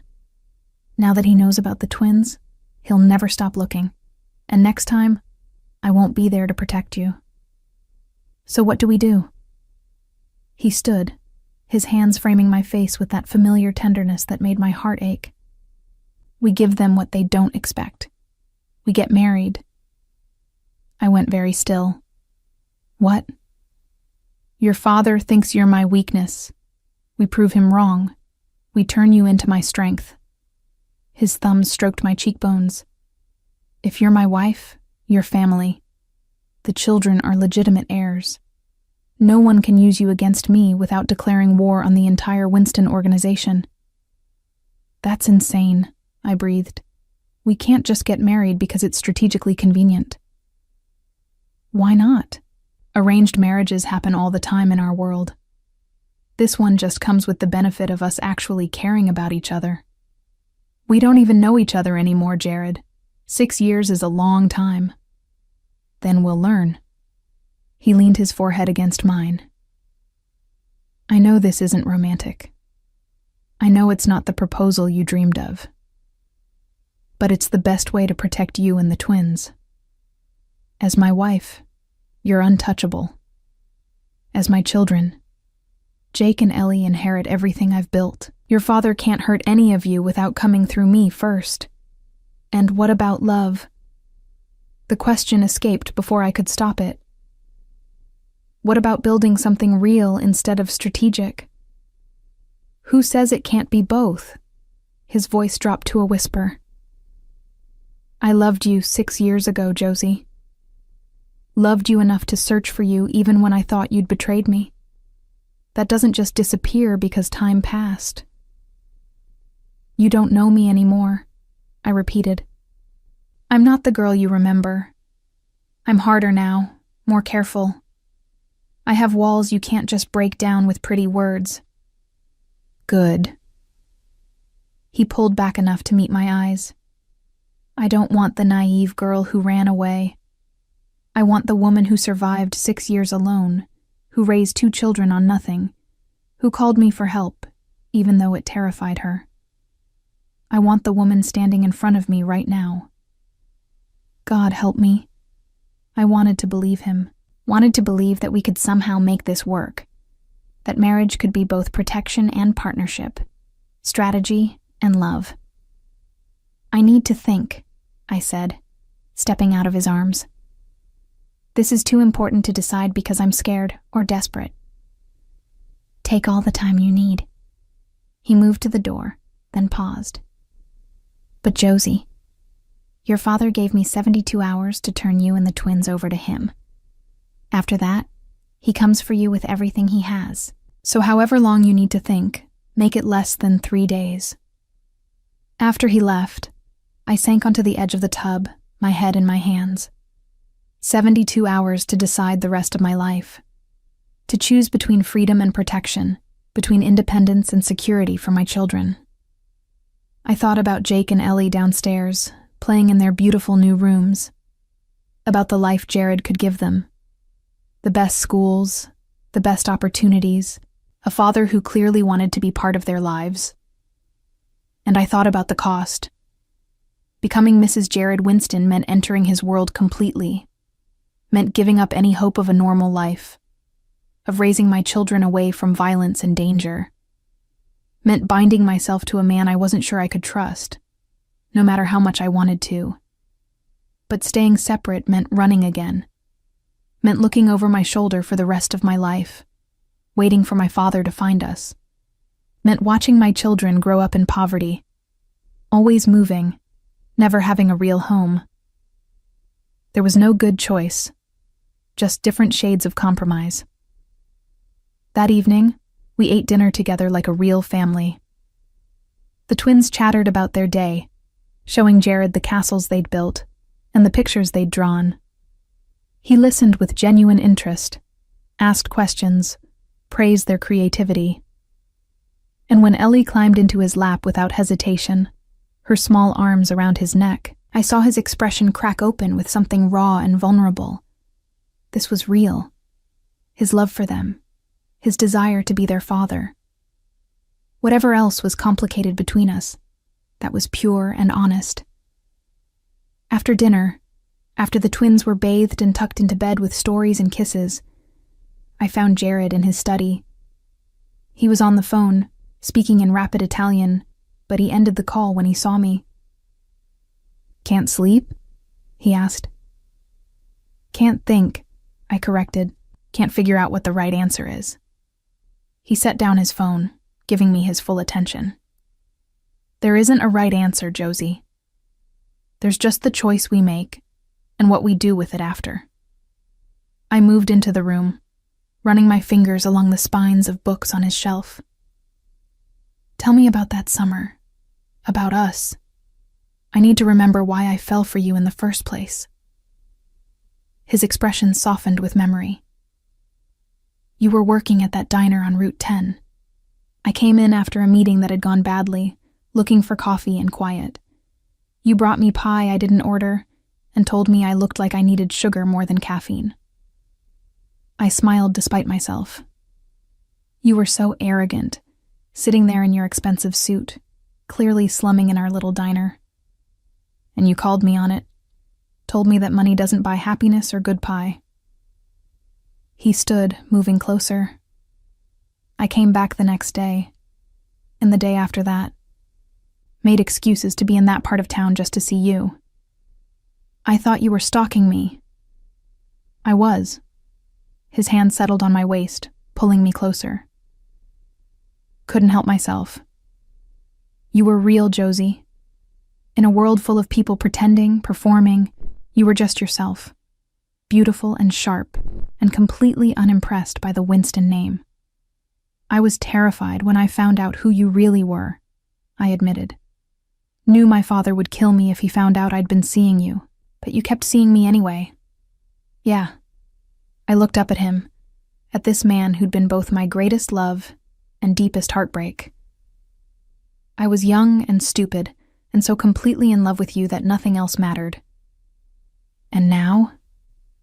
His voice was barely a whisper. "What about now?" "Now I'm older and smarter and still completely terrified of what you make me feel."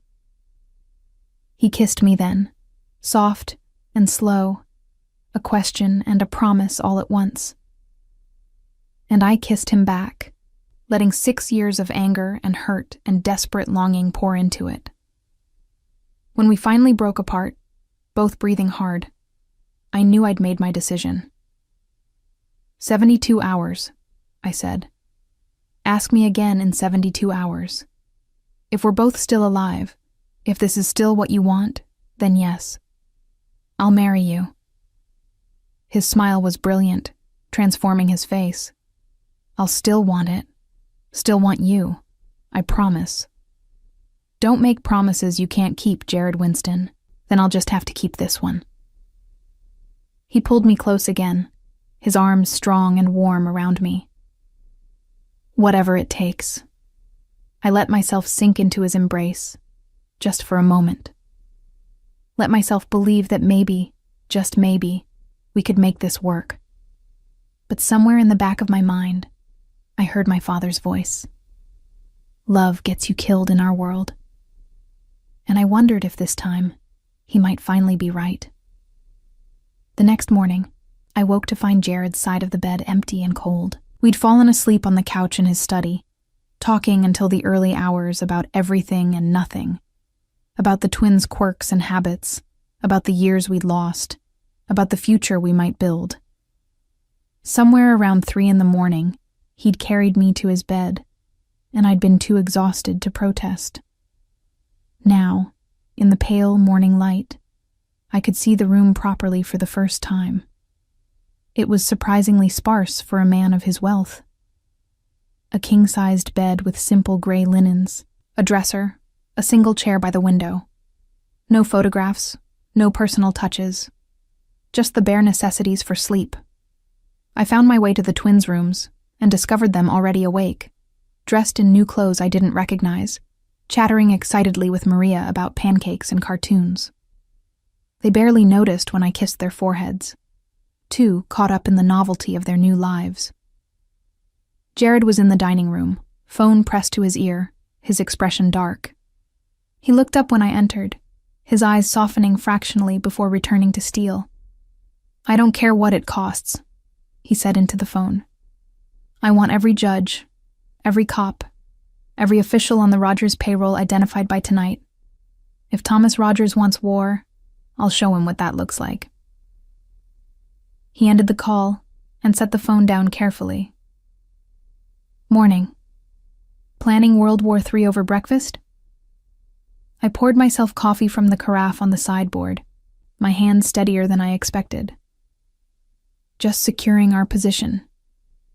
He watched me over the rim of his own cup. "Your father made his move last night. Spread word through the families that I'm compromised, that my judgment is clouded by a Rogers woman and illegitimate children." I flinched at the word illegitimate. "What are you going to do?" "Exactly what I told you. Make you legitimate. Make our children legitimate.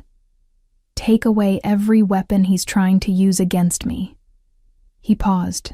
"But first, we need to tell Jake and Ellie the truth. They deserve to know before this gets uglier." My stomach twisted. "They're 6 years old, Jared. How do we even begin to explain?" "Together." He stood, crossing to me. "This morning, before I have to leave for another meeting, we sit them down and we tell them, age-appropriate and honest, that I'm their father and I want to be part of their lives. And what if they don't want you?" The question came out sharper than I intended. "What if they're happy with the life we had, just the three of us?" Something flickered in his eyes. Hurt, quickly masked. "Then we deal with that too.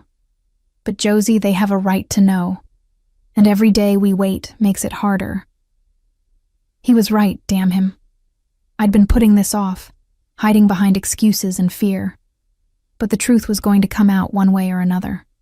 Better they hear it from us than from some vindictive comment from my family, or a news report about the Winston heirs' secret children. "Okay," I said quietly.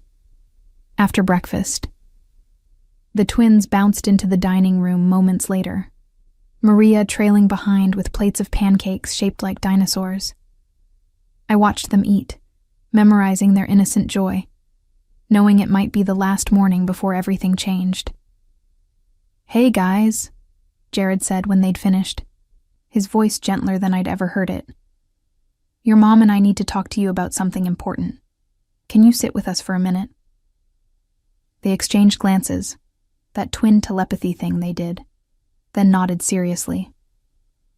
Jake climbed into my lap while Ellie settled next to Jared, her small hand reaching for his without hesitation. That trust, so freely given, made my throat tight.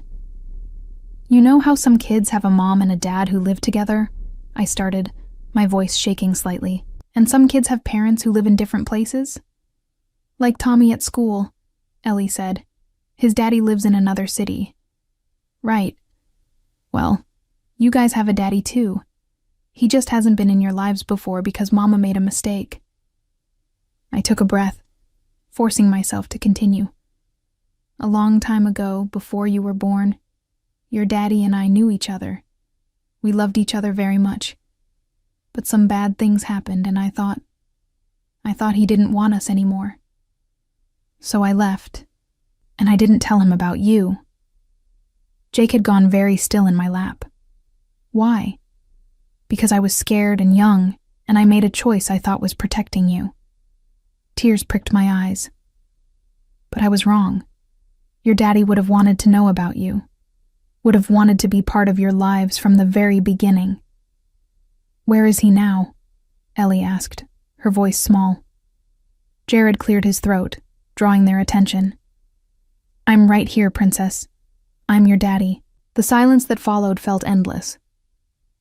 I watched a dozen emotions cross Jake's face. Confusion, understanding, something that might have been hope. Ellie just stared at Jared, her brown eyes, so like his, wide and wondering. "You're our daddy?" she finally whispered. "Yes," his voice cracked. "And I'm so sorry I wasn't there before. Sorry I missed so much. but if you'll let me, I'd like to be here now. For everything. Is that why we look like you? Jake asked with that analytical precision he brought to everything. I saw pictures on the walls. We have the same eyes. You do. Jared smiled, though his eyes were suspiciously bright. You both do. And apparently you got my stubborn chin, too.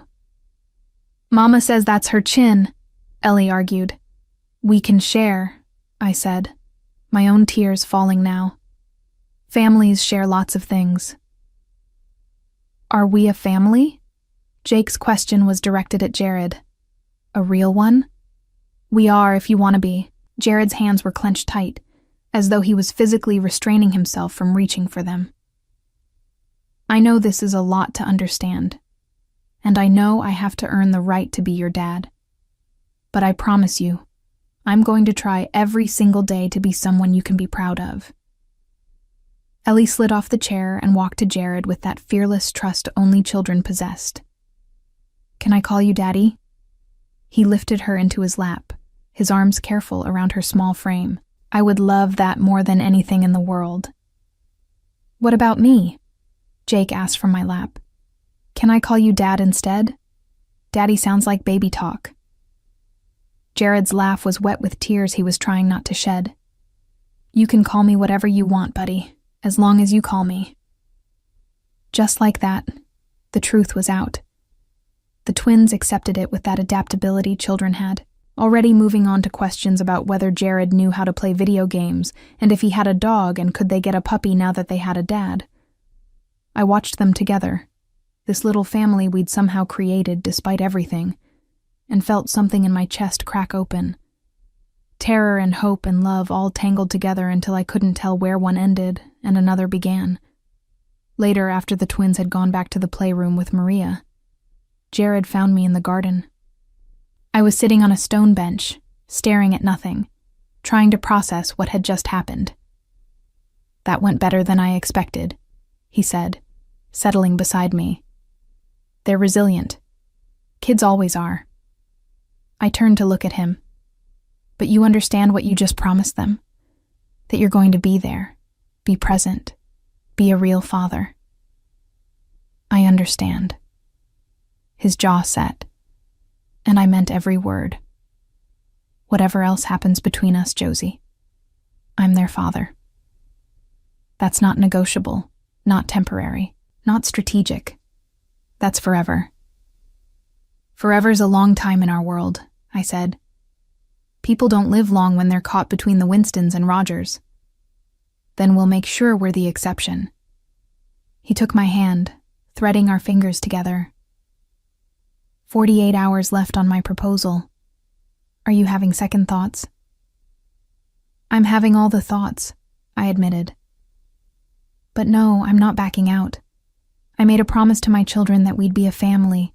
I intend to keep it, even if it means marrying me. Especially if it means marrying you. I squeezed his hand. Because despite everything, despite the fear and the complications and the very real possibility that this could all blow up in our faces, I stopped, the words catching in my throat. But he understood anyway. I still love you too, he said quietly. Never stopped, even when I thought I hated you. Some things don't change, no matter how much time passes. His phone buzzed, shattering the moment. He glanced at it, and his expression went dark. What? Your father's moved up his timeline. He's called a meeting of all the families for tomorrow night. Public declaration of your status.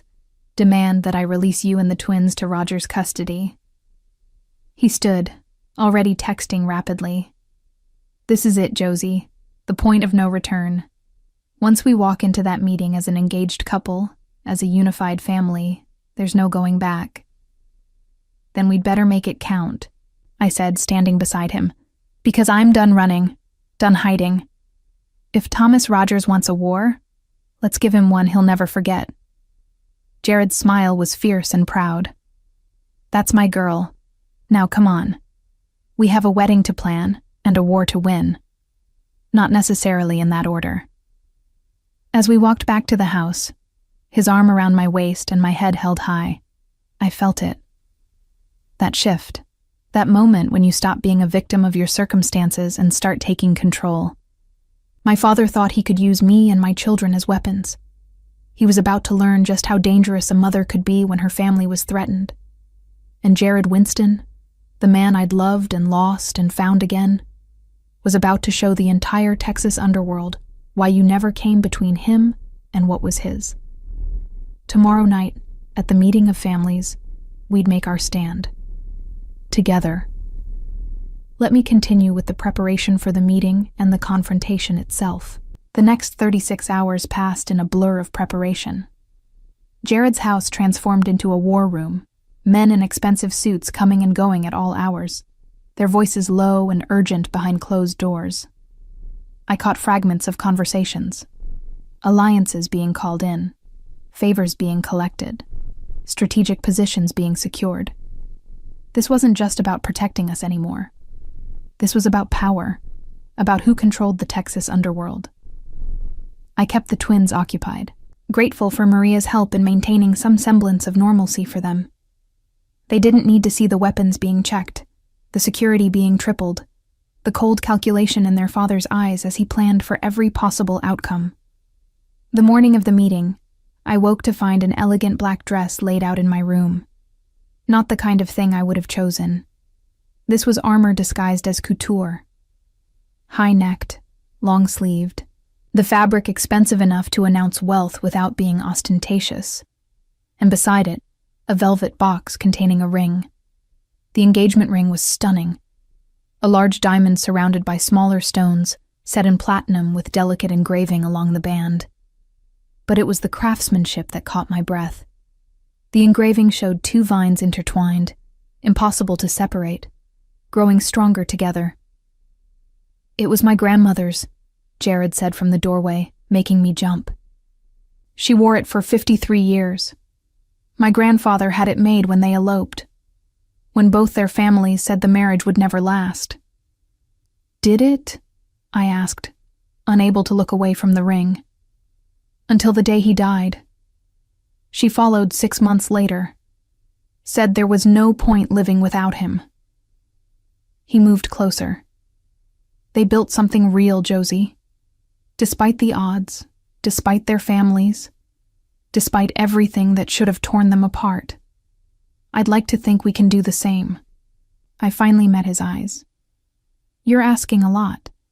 Asking me to walk into a room full of people who want us dead, wearing your ring, claiming to be your fiancé." "I'm asking you to stand beside me," he corrected. "To show them that you choose this, choose us, choose our family over the feud that's defined our lives." What if I'm not strong enough? The admission came out barely above a whisper. What if I freeze when I see my father when he tries to intimidate me? Jared took the ring from the box and reached for my left hand. "Then I'll be strong for both of us. That's what partners do." He slid the ring onto my finger. It fit perfectly, heavy and solid and impossible to ignore. "You're not alone anymore, Josie. You haven't been since the moment you called me that night." I stared at the ring, at this symbol of commitment and protection, and something that might become love again if we survived long enough. "When do we leave?" 2 hours. "The twins will stay here with Maria and half my security team. The meeting is neutral ground, a hotel conference room downtown. Every major family will be there." His expression hardened. "Your father's going to push, going to try to provoke me into violence. If I respond, if I break the neutral ground rules, I lose everything. And if you don't respond, if you let him say whatever he wants, then I look weak. Either way, it's a trap." He cupped my face, his thumb tracing my cheekbone. "But we have one advantage he doesn't expect. You. He thinks you're still his frightened little girl, still under his control. He's about to learn how wrong he is." The hotel conference room was exactly as Jared had described. Neutral ground, sacred in our world. No weapons, no violence, Just words and power plays and the delicate dance of criminal politics. But the tension when we walked in was thick enough to choke on. The room was arranged like a courtroom, with a long table at the front for the heads of each family and chairs arranged in rows for their associates. Every major player in the Texas underworld was there. I recognized some faces from my childhood, men who'd come to my father's house for meetings, who'd patted my head and called me princess while discussing murder and extortion. My father sat at the center of the head table, flanked by Danny and two of his top lieutenants. He looked older than I remembered, his hair more gray than brown, lines of cruelty etched deep around his mouth. But his eyes were the same, cold blue and calculating, assessing everything as potential assets or threats. Those eyes locked on me as Jared and I entered, his arm possessively around my waist, the ring on my finger catching the light. I saw him notice it, saw the muscle in his jaw tick with barely suppressed rage. "Josie," he said, his voice carrying across the sudden silence. "Good of you to join us. I was beginning to think Winston had you locked in a basement somewhere." "She's here of her own free will," Jared replied, his voice level, "as my fiancée, as the future Mrs. Winston." A murmur ran through the room. This was what they'd come for. The confirmation of rumors that had been spreading through the underworld like wildfire. Fiancé. My father's laugh was harsh. That's what he's calling it now? When a man kidnaps his enemy's daughter and forces her into marriage, we used to call that something else. "I wasn't kidnapped," I said, my voice stronger than I expected. Every eye in the room turned to me. "I came to Jared for protection, from you, from Danny, from the family that sees my children as nothing more than weapons to be used." "Your children." My father stood, his hands flat on the table. "You mean the bastards you've been hiding for 6 years? The Winston spawn you thought you could keep secret?" "My children," I corrected, my hand instinctively moving to my stomach in an old protective gesture. "Jake and Ellie, your grandchildren, if you cared about them as people instead of strategic assets." "Don't talk to me about family, girl. You're the one who abandoned yours, who ran off with a Winston and brought shame on the Rogers name." "I ran because I was pregnant and terrified," I shot back, years of suppressed anger bubbling to the surface. "Because I overheard what I thought was Jared rejecting me. Because I knew if you found out about the pregnancy, you'd either force me to get rid of it or use my babies as bargaining chips. Tell me I'm wrong, Daddy. Tell me you wouldn't have done exactly that." His silence was answer enough. "The point is," Jared interjected smoothly, "Josie and the children are under my protection now. They bear my name, my legacy. Any move against them is a move against the entire Winston organization.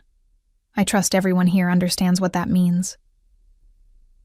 "It means you're weak," another voice called from the assembled families.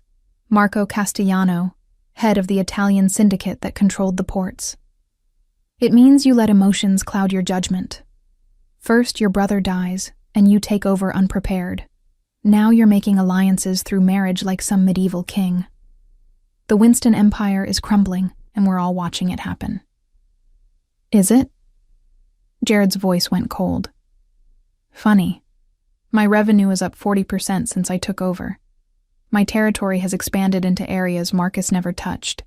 And my allies," he glanced around the room, "seem more loyal than ever. If that's crumbling, I'd hate to see what success looks like." "Success," my father spat, "would be recognizing that you've been compromised. That woman and those children are Roger's blood. They belong with their family, not with the man who's using them to legitimize his shaky claim to power." "They belong with their father," I said, stepping forward despite Jared's restraining hand on my arm. "With the man who's given them more love and security in 3 days than you gave me in 22 years. You want to talk about family? About loyalty? You lied to me, Daddy. You and Danny staged that conversation I overheard, made me think Jared had rejected me. You drove me away on purpose because a union between Winston and Rogers threatened your control." The room exploded into noise. Accusations flying, old grievances surfacing, the careful veneer of civility cracking. But I wasn't done. "I'm here tonight to make something very clear," I continued, my voice rising above the chaos. "I am not my father's daughter anymore. I am not a Rogers. I am Josie, mother of Jake and Ellie Winston, fiancée of Jared Winston. And anyone who comes after my family," I looked directly at my father, "will have to come through me first." The silence that followed was absolute. In our world, such a declaration was binding. I'd just publicly severed ties with the Rogers family, claimed the Winston name, drawn a line that couldn't be uncrossed. My father's face had gone purple with rage. "You ungrateful little—" "Careful," Jared interrupted, his voice deadly quiet. "You're talking about my fiancée, the mother of my children. Choose your next words very carefully, Thomas." For a moment, I thought my father might actually attack despite the neutral ground rules.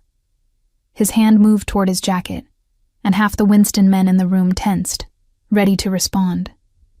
But Danny grabbed his arm, whispered something urgent in his ear. My father's hand dropped, but the look he gave me was pure hatred. "You've made your choice," he said, each word precise and cutting. "Don't come crying to me when Winston shows his true colors, when he uses you up and throws you away like he does everything else." "I won't," I said simply. "Because unlike you, Jared sees me as more than a pawn. He sees our children as more than weapons. That's the difference between you and him, Daddy. That's why I'll never come back." The meeting dissolved after that, the various families leaving in clusters, already discussing what my declaration meant for the balance of power. Jared kept me close as we navigated through the crowd, his body a shield between me and anyone who got too close. We were almost to the exit when Danny stepped into our path. "That was quite the performance, cuz," he said, his cold smile not reaching his eyes. "But you're forgetting something important. Those kids might have Winston blood, but they've got Rogers blood too. And blood calls to blood. They'll never truly be his." "They're mine," I said flatly. "That's all that matters. For now." He leaned closer, his voice dropping. "But kids grow up, Josie. They start asking questions, start wondering about the family you turned your back on. What happens when they realize their mama chose a criminal over their own grandfather?" "What happens," Jared said, his voice like ice, "is that they grow up safe and loved and far away from the poison you call family. Now move, before I forget we're on neutral ground." Danny's smile widened. "See you around, Winston. You too, cousin. This isn't over." He walked away, and I released the breath I'd been holding. "He's right," I said, as we finally made it outside to where Jared's car waited. "This isn't over. My father's not going to just accept this." "No," Jared agreed, helping me into the back seat. "But we knew that going in. The question is, what's his next move?" We found out 2 hours later. I was checking on the twins, watching them sleep peacefully in their beds, when Jared burst into the room. "We need to go, now." The urgency in his voice sent ice through my veins. "What happened?" "Your father just issued a bounty. $1 million to whoever brings you and the twins to him, alive." His face was grim. Every mercenary, every lowlife, every desperate criminal in Texas just became our enemy. I looked down at my sleeping children, my heart breaking at what I was about to do to them. Again.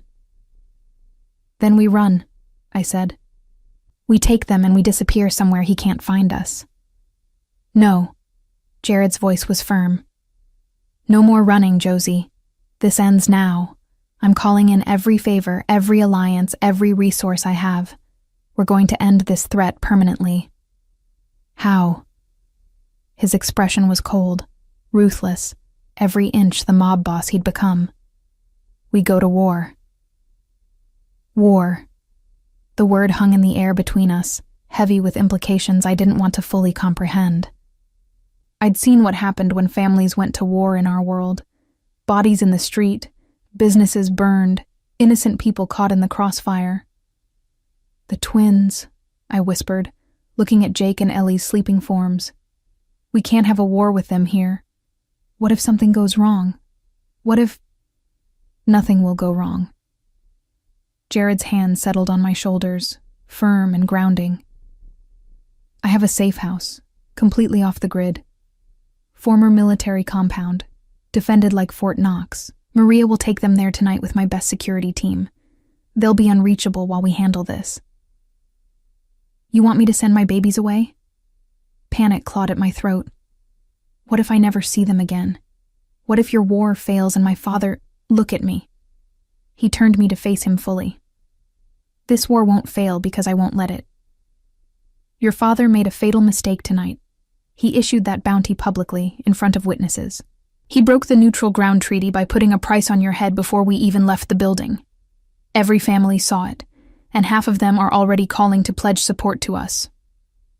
Why would they support you over him? Because I represent stability. Your father represents chaos, old grudges, the kind of blood feuds that are bad for everyone's business. His jaw clenched. And because threatening a man's fiancée and children crosses a line that even criminals respect. He's isolated himself, Josie. Now we just have to finish what he started. I wanted to argue, to find another way, but deep down I knew he was right. My father had backed himself into a corner with his rage and his pride. There was no negotiating with a man who'd publicly declared war. How long? I asked. How long until they're safe to come home?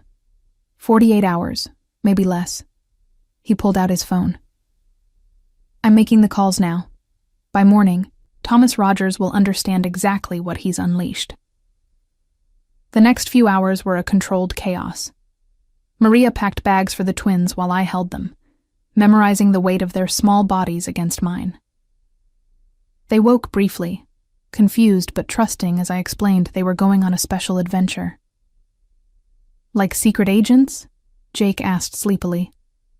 Exactly like secret agents, I managed, my voice breaking. Maria's going to take you somewhere super safe and fun, and Daddy and I will come get you as soon as we can. Promise? Ellie's small hand found mine in the darkness. I promise, baby.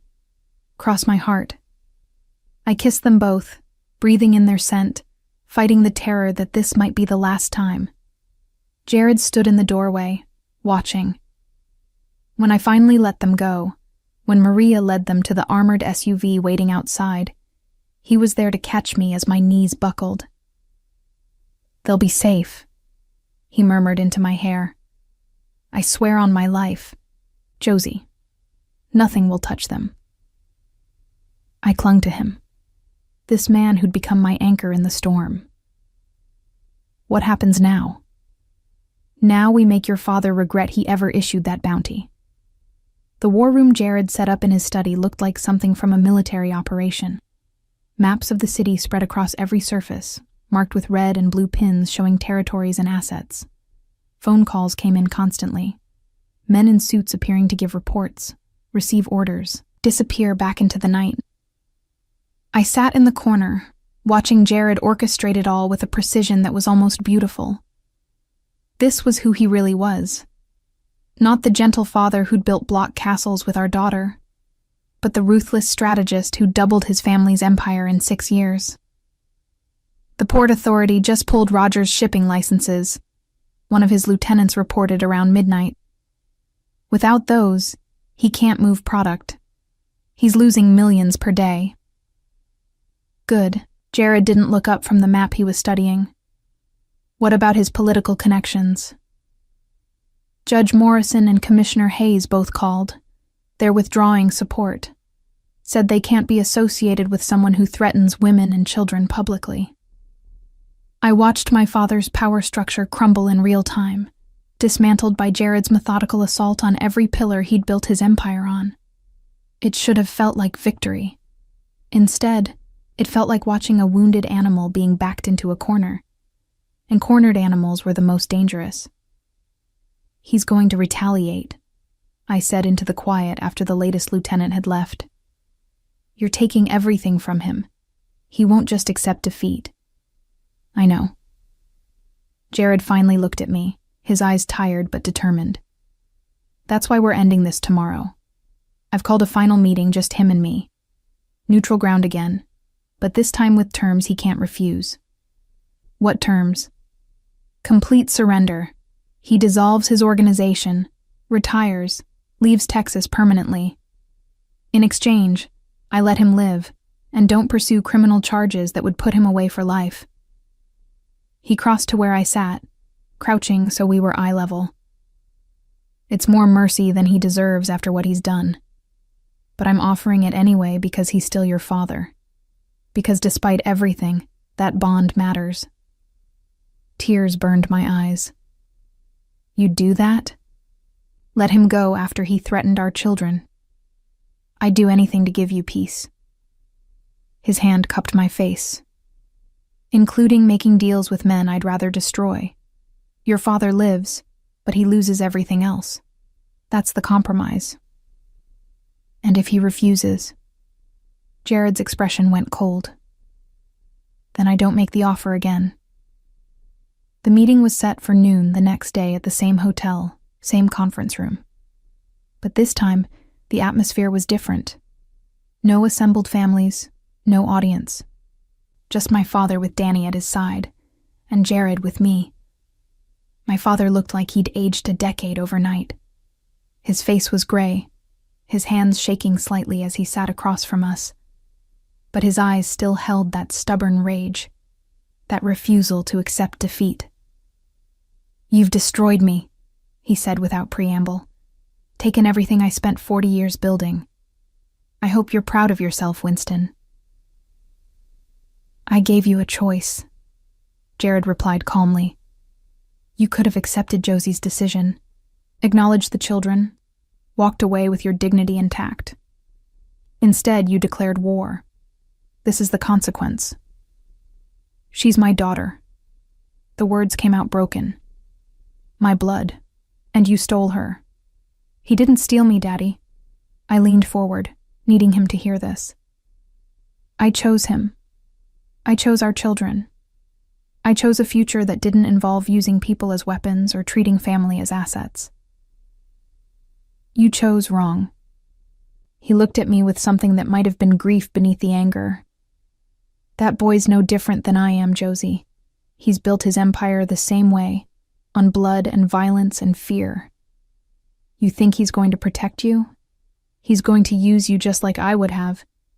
Except you won't see it coming because you're blinded by what you think is love." "Maybe," I admitted. "Maybe Jared is everything you say. But here's the difference. He's never lied to me about who he is.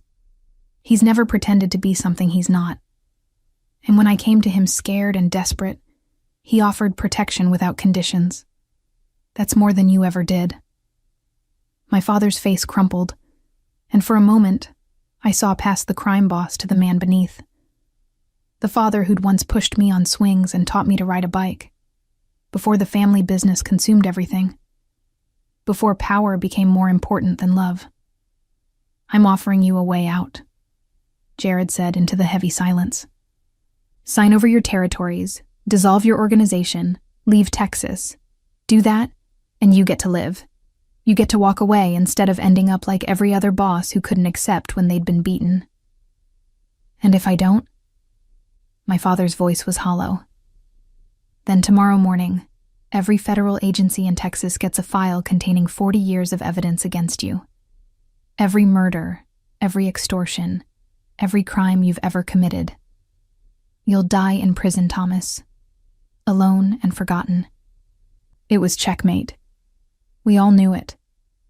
My father could fight and lose everything, or surrender and keep his life.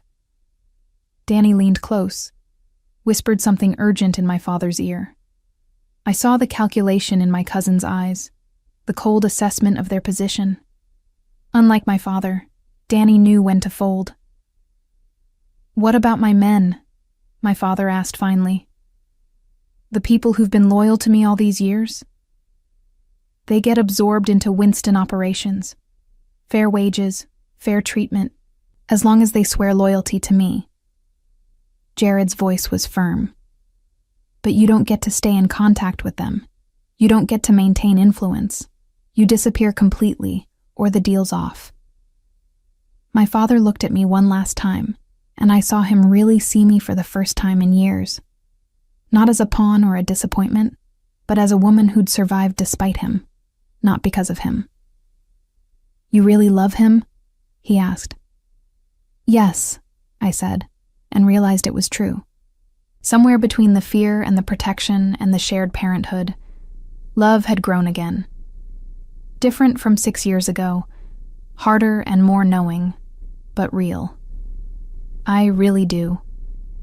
He nodded slowly, then turned back to Jared. "I want it in writing, every term, every guarantee. And I want Josie's promise that my grandchildren will know who I was before all this. Not the crimes, but the man. They'll know their grandfather loved their mother enough to walk away when staying would have destroyed her," I said. "That's what I'll tell them, that at the end, you chose family over pride. It was more grace than he deserved, but it was also the truth I needed my children to believe. That even broken men could make the right choice eventually." The contracts were signed 2 hours later. Thomas Rogers officially ceased to exist as a power in the Texas underworld. My father walked out of that conference room diminished but alive, and I watched him go with a complicated mix of relief and grief. Danny stayed behind, his cold eyes fixed on me. "This isn't over, cousin. You know that, right? You think signing some papers ends a 40-year feud?" "It does if everyone honors the agreement," Jared said, his hand settling protectively on my waist.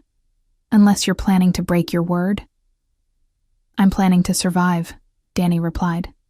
"Same as I've always done. But fair warning, Winston. Watch your back. Not everyone in the Rogers organization is as sentimental as the old man. Some of us remember that blood is thicker than ink." He left before Jared could respond, but the threat hung in the air between us. "He's going to be a problem," I said quietly. "Let him try." Jared pulled me close, his arms strong and certain around me. "We've won, Josie. Your father's gone. His organization dismantled. Danny can plot all he wants from whatever hole he crawls into, but he doesn't have the resources or the backing to touch us." "Is it really over?" I barely dared to hope. "The war is. What happens next is up to us." He tilted my face up to his dark eyes serious. "Marry me. Tomorrow, next week, whenever you're ready. But make it real this time. Not strategy or protection, just us choosing each other." "I already chose you," I said, rising on my toes to kiss him.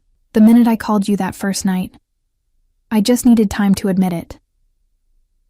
His kiss was fierce and claiming and full of promise. When we finally broke apart, both breathing hard, his phone was ringing. "The twins are secure," he said after checking the message. "We can bring them home tomorrow." Home. Such a simple word for something that had felt impossible for so long. But standing there in Jared's arms, wearing his ring, knowing our children were safe, it finally felt real. We had a home. We had a family. We had a future. And it had been worth every terrifying moment of the journey to get here. Let me craft a satisfying conclusion that ties up loose ends while maintaining the dark romance tone. The drive to retrieve the twins the next morning felt like the longest of my life. Jared had insisted on minimal security, just one car following at a discreet distance, wanting to give Jake and Ellie as normal a homecoming as possible. We drove through the Texas countryside in comfortable silence, his hand finding mine across the console, the ring on my finger catching the morning sunlight. "Nervous?" he asked as we turned onto the private road leading to the safe house. Terrified, I admitted. What if they're scared? What if being separated traumatized them? Then we deal with it together. His thumb traced circles on my palm. We have their whole lives to make this right, Josie. One scary weekend doesn't erase that. The safe house was exactly as he'd described. A former military compound transformed into a fortress. But when we pulled through the gates, I saw a playground had been erected in the courtyard. Jake and Ellie were there with Maria, their laughter carrying across the grounds. They hadn't been traumatized. They'd been having an adventure. "Mama! Daddy!" Ellie shrieked when she saw us, launching herself from the swing set and running at full speed. Jared caught her mid-leap, spinning her around as she giggled. Jake followed more slowly, but his face was lit with that rare smile he usually reserved for his favorite books. "You came back. Maria said you would, but I wasn't sure." The admission broke my heart. How many times had I left for work and not come home until late? How many times had circumstances forced me to be absent when they needed me? "I'll always come back," I promised, gathering him into my arms. Always. That's what families do. "Are we really a family now?" he asked against my shoulder. "Like normal families with a mom and a dad who live together?" "We're better than normal," Jared said, crouching down to their level with Ellie still in his arms. "We're a family that fought for each other, that chose each other. That's worth more than normal any day." "Does that mean we can get a puppy?" Ellie asked with perfect 6-year-old logic. "Normal families have puppies." I laughed despite the tears streaming down my face. "We'll talk about the puppy." "That's adult for yes," Jake translated wisely, making Jared chuckle. The drive home was chaos in the best way. The twins talked over each other, competing to tell us about their adventure. The secret rooms, the obstacle course Maria had let them try, the fancy food the security team's cook had made. They'd been scared at first, they admitted, but Maria had made it into a game and they'd felt safe. Safe, the word that had defined my entire adult life. And now, finally, we had it. Back at the estate, reality set in. Jared had calls to make, territories to officially absorb, the practical aftermath of dismantling my father's organization. I spent the afternoon with the twins, reestablishing our routine while Maria prepared their favorite dinner. That evening, after they were bathed and in pajamas, Jared joined us for bedtime stories. He read with dramatic flair, giving each character different voices, making Jake and Ellie dissolve into giggles. Watching him with them, seeing the naked love on his face, I felt something settle deep in my chest. This was right. This man, these children, this family we were building from the broken pieces of our past. After they finally fell asleep, Jared and I retreated to his study. He poured us both whiskey, and we sat by the fireplace in comfortable silence. "I've been thinking," he said finally, "about the wedding, about what you want versus what's expected." "What's expected?" "Big ceremony, all the families, public display of unity." He swirled the whiskey in his glass. "Political theater to cement alliances and show strength." "And what do I want?" "I don't know. Tell me." I thought about it, about white dresses and hundreds of guests and photographers capturing every moment for posterity. About standing in front of people who'd watched my father fall and wondering if they were calculating how to use me next. "I want small," I said. "Just us and the twins. Maybe Maria. Something real instead of strategic." His smile was slow and genuine. "I was hoping you'd say that." "Really? You don't need the big wedding for appearances? I need you to be happy. I need our children to see us start this marriage with love instead of obligation." He set down his glass and pulled me into his lap. "Everyone already knows we're together. The families have seen us united. Let them wonder why they weren't invited. It'll drive them crazy." I laughed, relaxing into his embrace. When? This weekend. I'll fly in a judge I trust. We'll have a ceremony in the garden. The twins can be our witnesses, simple and perfect. That fast? I've waited 6 years for you, Josie. I'm not waiting any longer than necessary to make it official. His lips found the sensitive spot below my ear. Unless you need more time?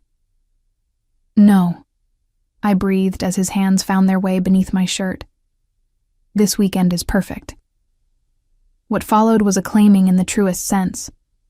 Not the desperate coupling of 6 years ago, not the tentative reconnection of these past weeks, but something deeper. A conscious choice to bind ourselves together, to trust fully, to love without reservation. Later, wrapped in his arms in his bed that was now our bed, I felt the last of my walls crumble. I love you, I whispered into the darkness. I know I said it before, but I mean it now in a way I couldn't then. I love who you are, who you've become, who you are with our children. His arms tightened around me. I love you too. Never stopped, never will. You're it for me, Josie. The only one. The wedding 3 days later was everything I'd wanted and nothing I'd expected. The garden was transformed with white flowers and soft lights. A judge who'd known Jared's grandfather performed the ceremony. Maria stood to the side with tears streaming down her face. But it was Jake and Ellie who made it perfect. They stood between us as we exchanged vows, their small hands in ours, witnesses to the promises that would shape their future. I, Jared Dominic Winston, take you, Josephine Marie Rogers, to be my wife. I promise to love you fiercely, protect you completely, and choose you every day for the rest of my life. I promise to be the father our children deserve and the partner you need. From this day forward, we face everything together. His vows were simple but absolute. When it was my turn, I had to pause to collect myself. I, Josephine Marie Rogers, take you, Jared Dominic Winston, to be my husband. I promise to trust you with my heart, my children, my future. I promise to stand beside you through whatever comes, to choose us over fear, to build a life worth fighting for. From this day forward, you're my family, my home, my always. The judge pronounced us married, and Jared kissed me while the twins cheered. In that moment, with the Texas sun setting behind us and our children's laughter ringing out, I felt something I hadn't felt in 6 years. Hope. The threat of Danny Rogers, my father's exile, the complicated legacy we'd inherited. It all still existed, but we'd face it together. This family we'd fought so hard to claim. That night, after the twins were asleep and the house was quiet, Jared found me in what had become my favorite spot. The window seat overlooking the gardens where we'd married. No regrets? He asked, sliding in beside me. Only that it took us 6 years to get here. We needed those years, needed to become who we are now instead of who we were then. His arm came around my shoulders. The kids we were couldn't have built this, couldn't have survived what came after. He was right. The naive girl who'd fallen for a mobster's son couldn't have stood up to her father in front of the families. The arrogant boy who'd thought love was enough couldn't have navigated the politics required to protect us. We'd both needed to break before we could build something unbreakable. I got a call today, Jared said after a moment. From my contact in the FBI. They're picking up chatter about Danny. Sounds like he's trying to rebuild, pull together what's left of your father's old network. I tensed. Should we be worried? Always. Men like Danny don't give up easily. His hand found mine, threading our fingers together. But we're ready for whatever comes. We have resources, allies, and something he'll never understand. We're fighting for family, not power. That makes us stronger than he'll ever be. Promise me something, I said, turning to face him. Promise that if it ever comes down to a choice between the business and us, between power and family, you'll choose us. Every time, he said without hesitation. I've already chosen, Josie. The day you called me, the day you came to me scared and desperate, I chose you then, and I'll keep choosing you.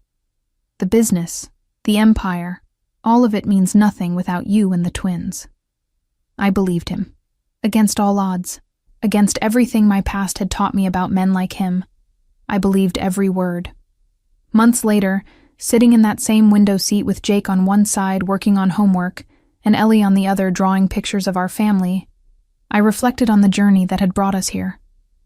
The fear, the running, the impossible choices that had seemed like the end of everything. My father was living quietly in Arizona, working construction under an assumed name. The last I'd heard, he'd taken up woodworking, finding peace in creating things instead of destroying them. We didn't talk, but I'd sent photos of the twins. Some bridges could be repaired, even if they'd never be the same. Danny had disappeared after a failed attempt to rally support for a move against Jared. Rumor had it he'd gone to Mexico, but no one knew for sure. His absence was both relief and lingering worry.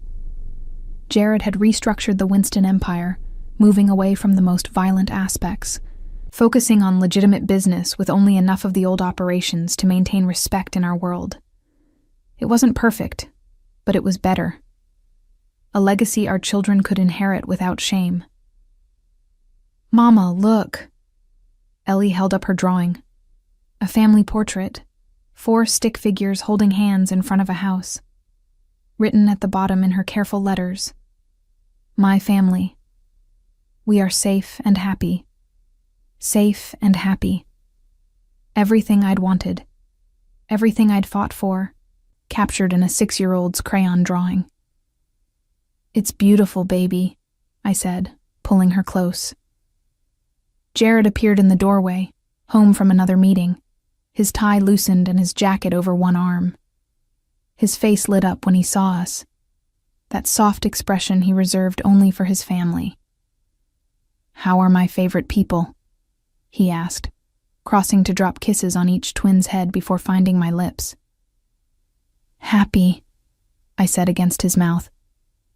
"We're happy." And we were. Not perfect. Not without challenges or complications. Our world would always carry shadows, always have dangers lurking at the edges. But here, in this moment, in this family we'd built from broken pieces and impossible choices, we'd found something worth more than safety or power or revenge. We'd found home, and that was worth fighting for, today, tomorrow, and every day after.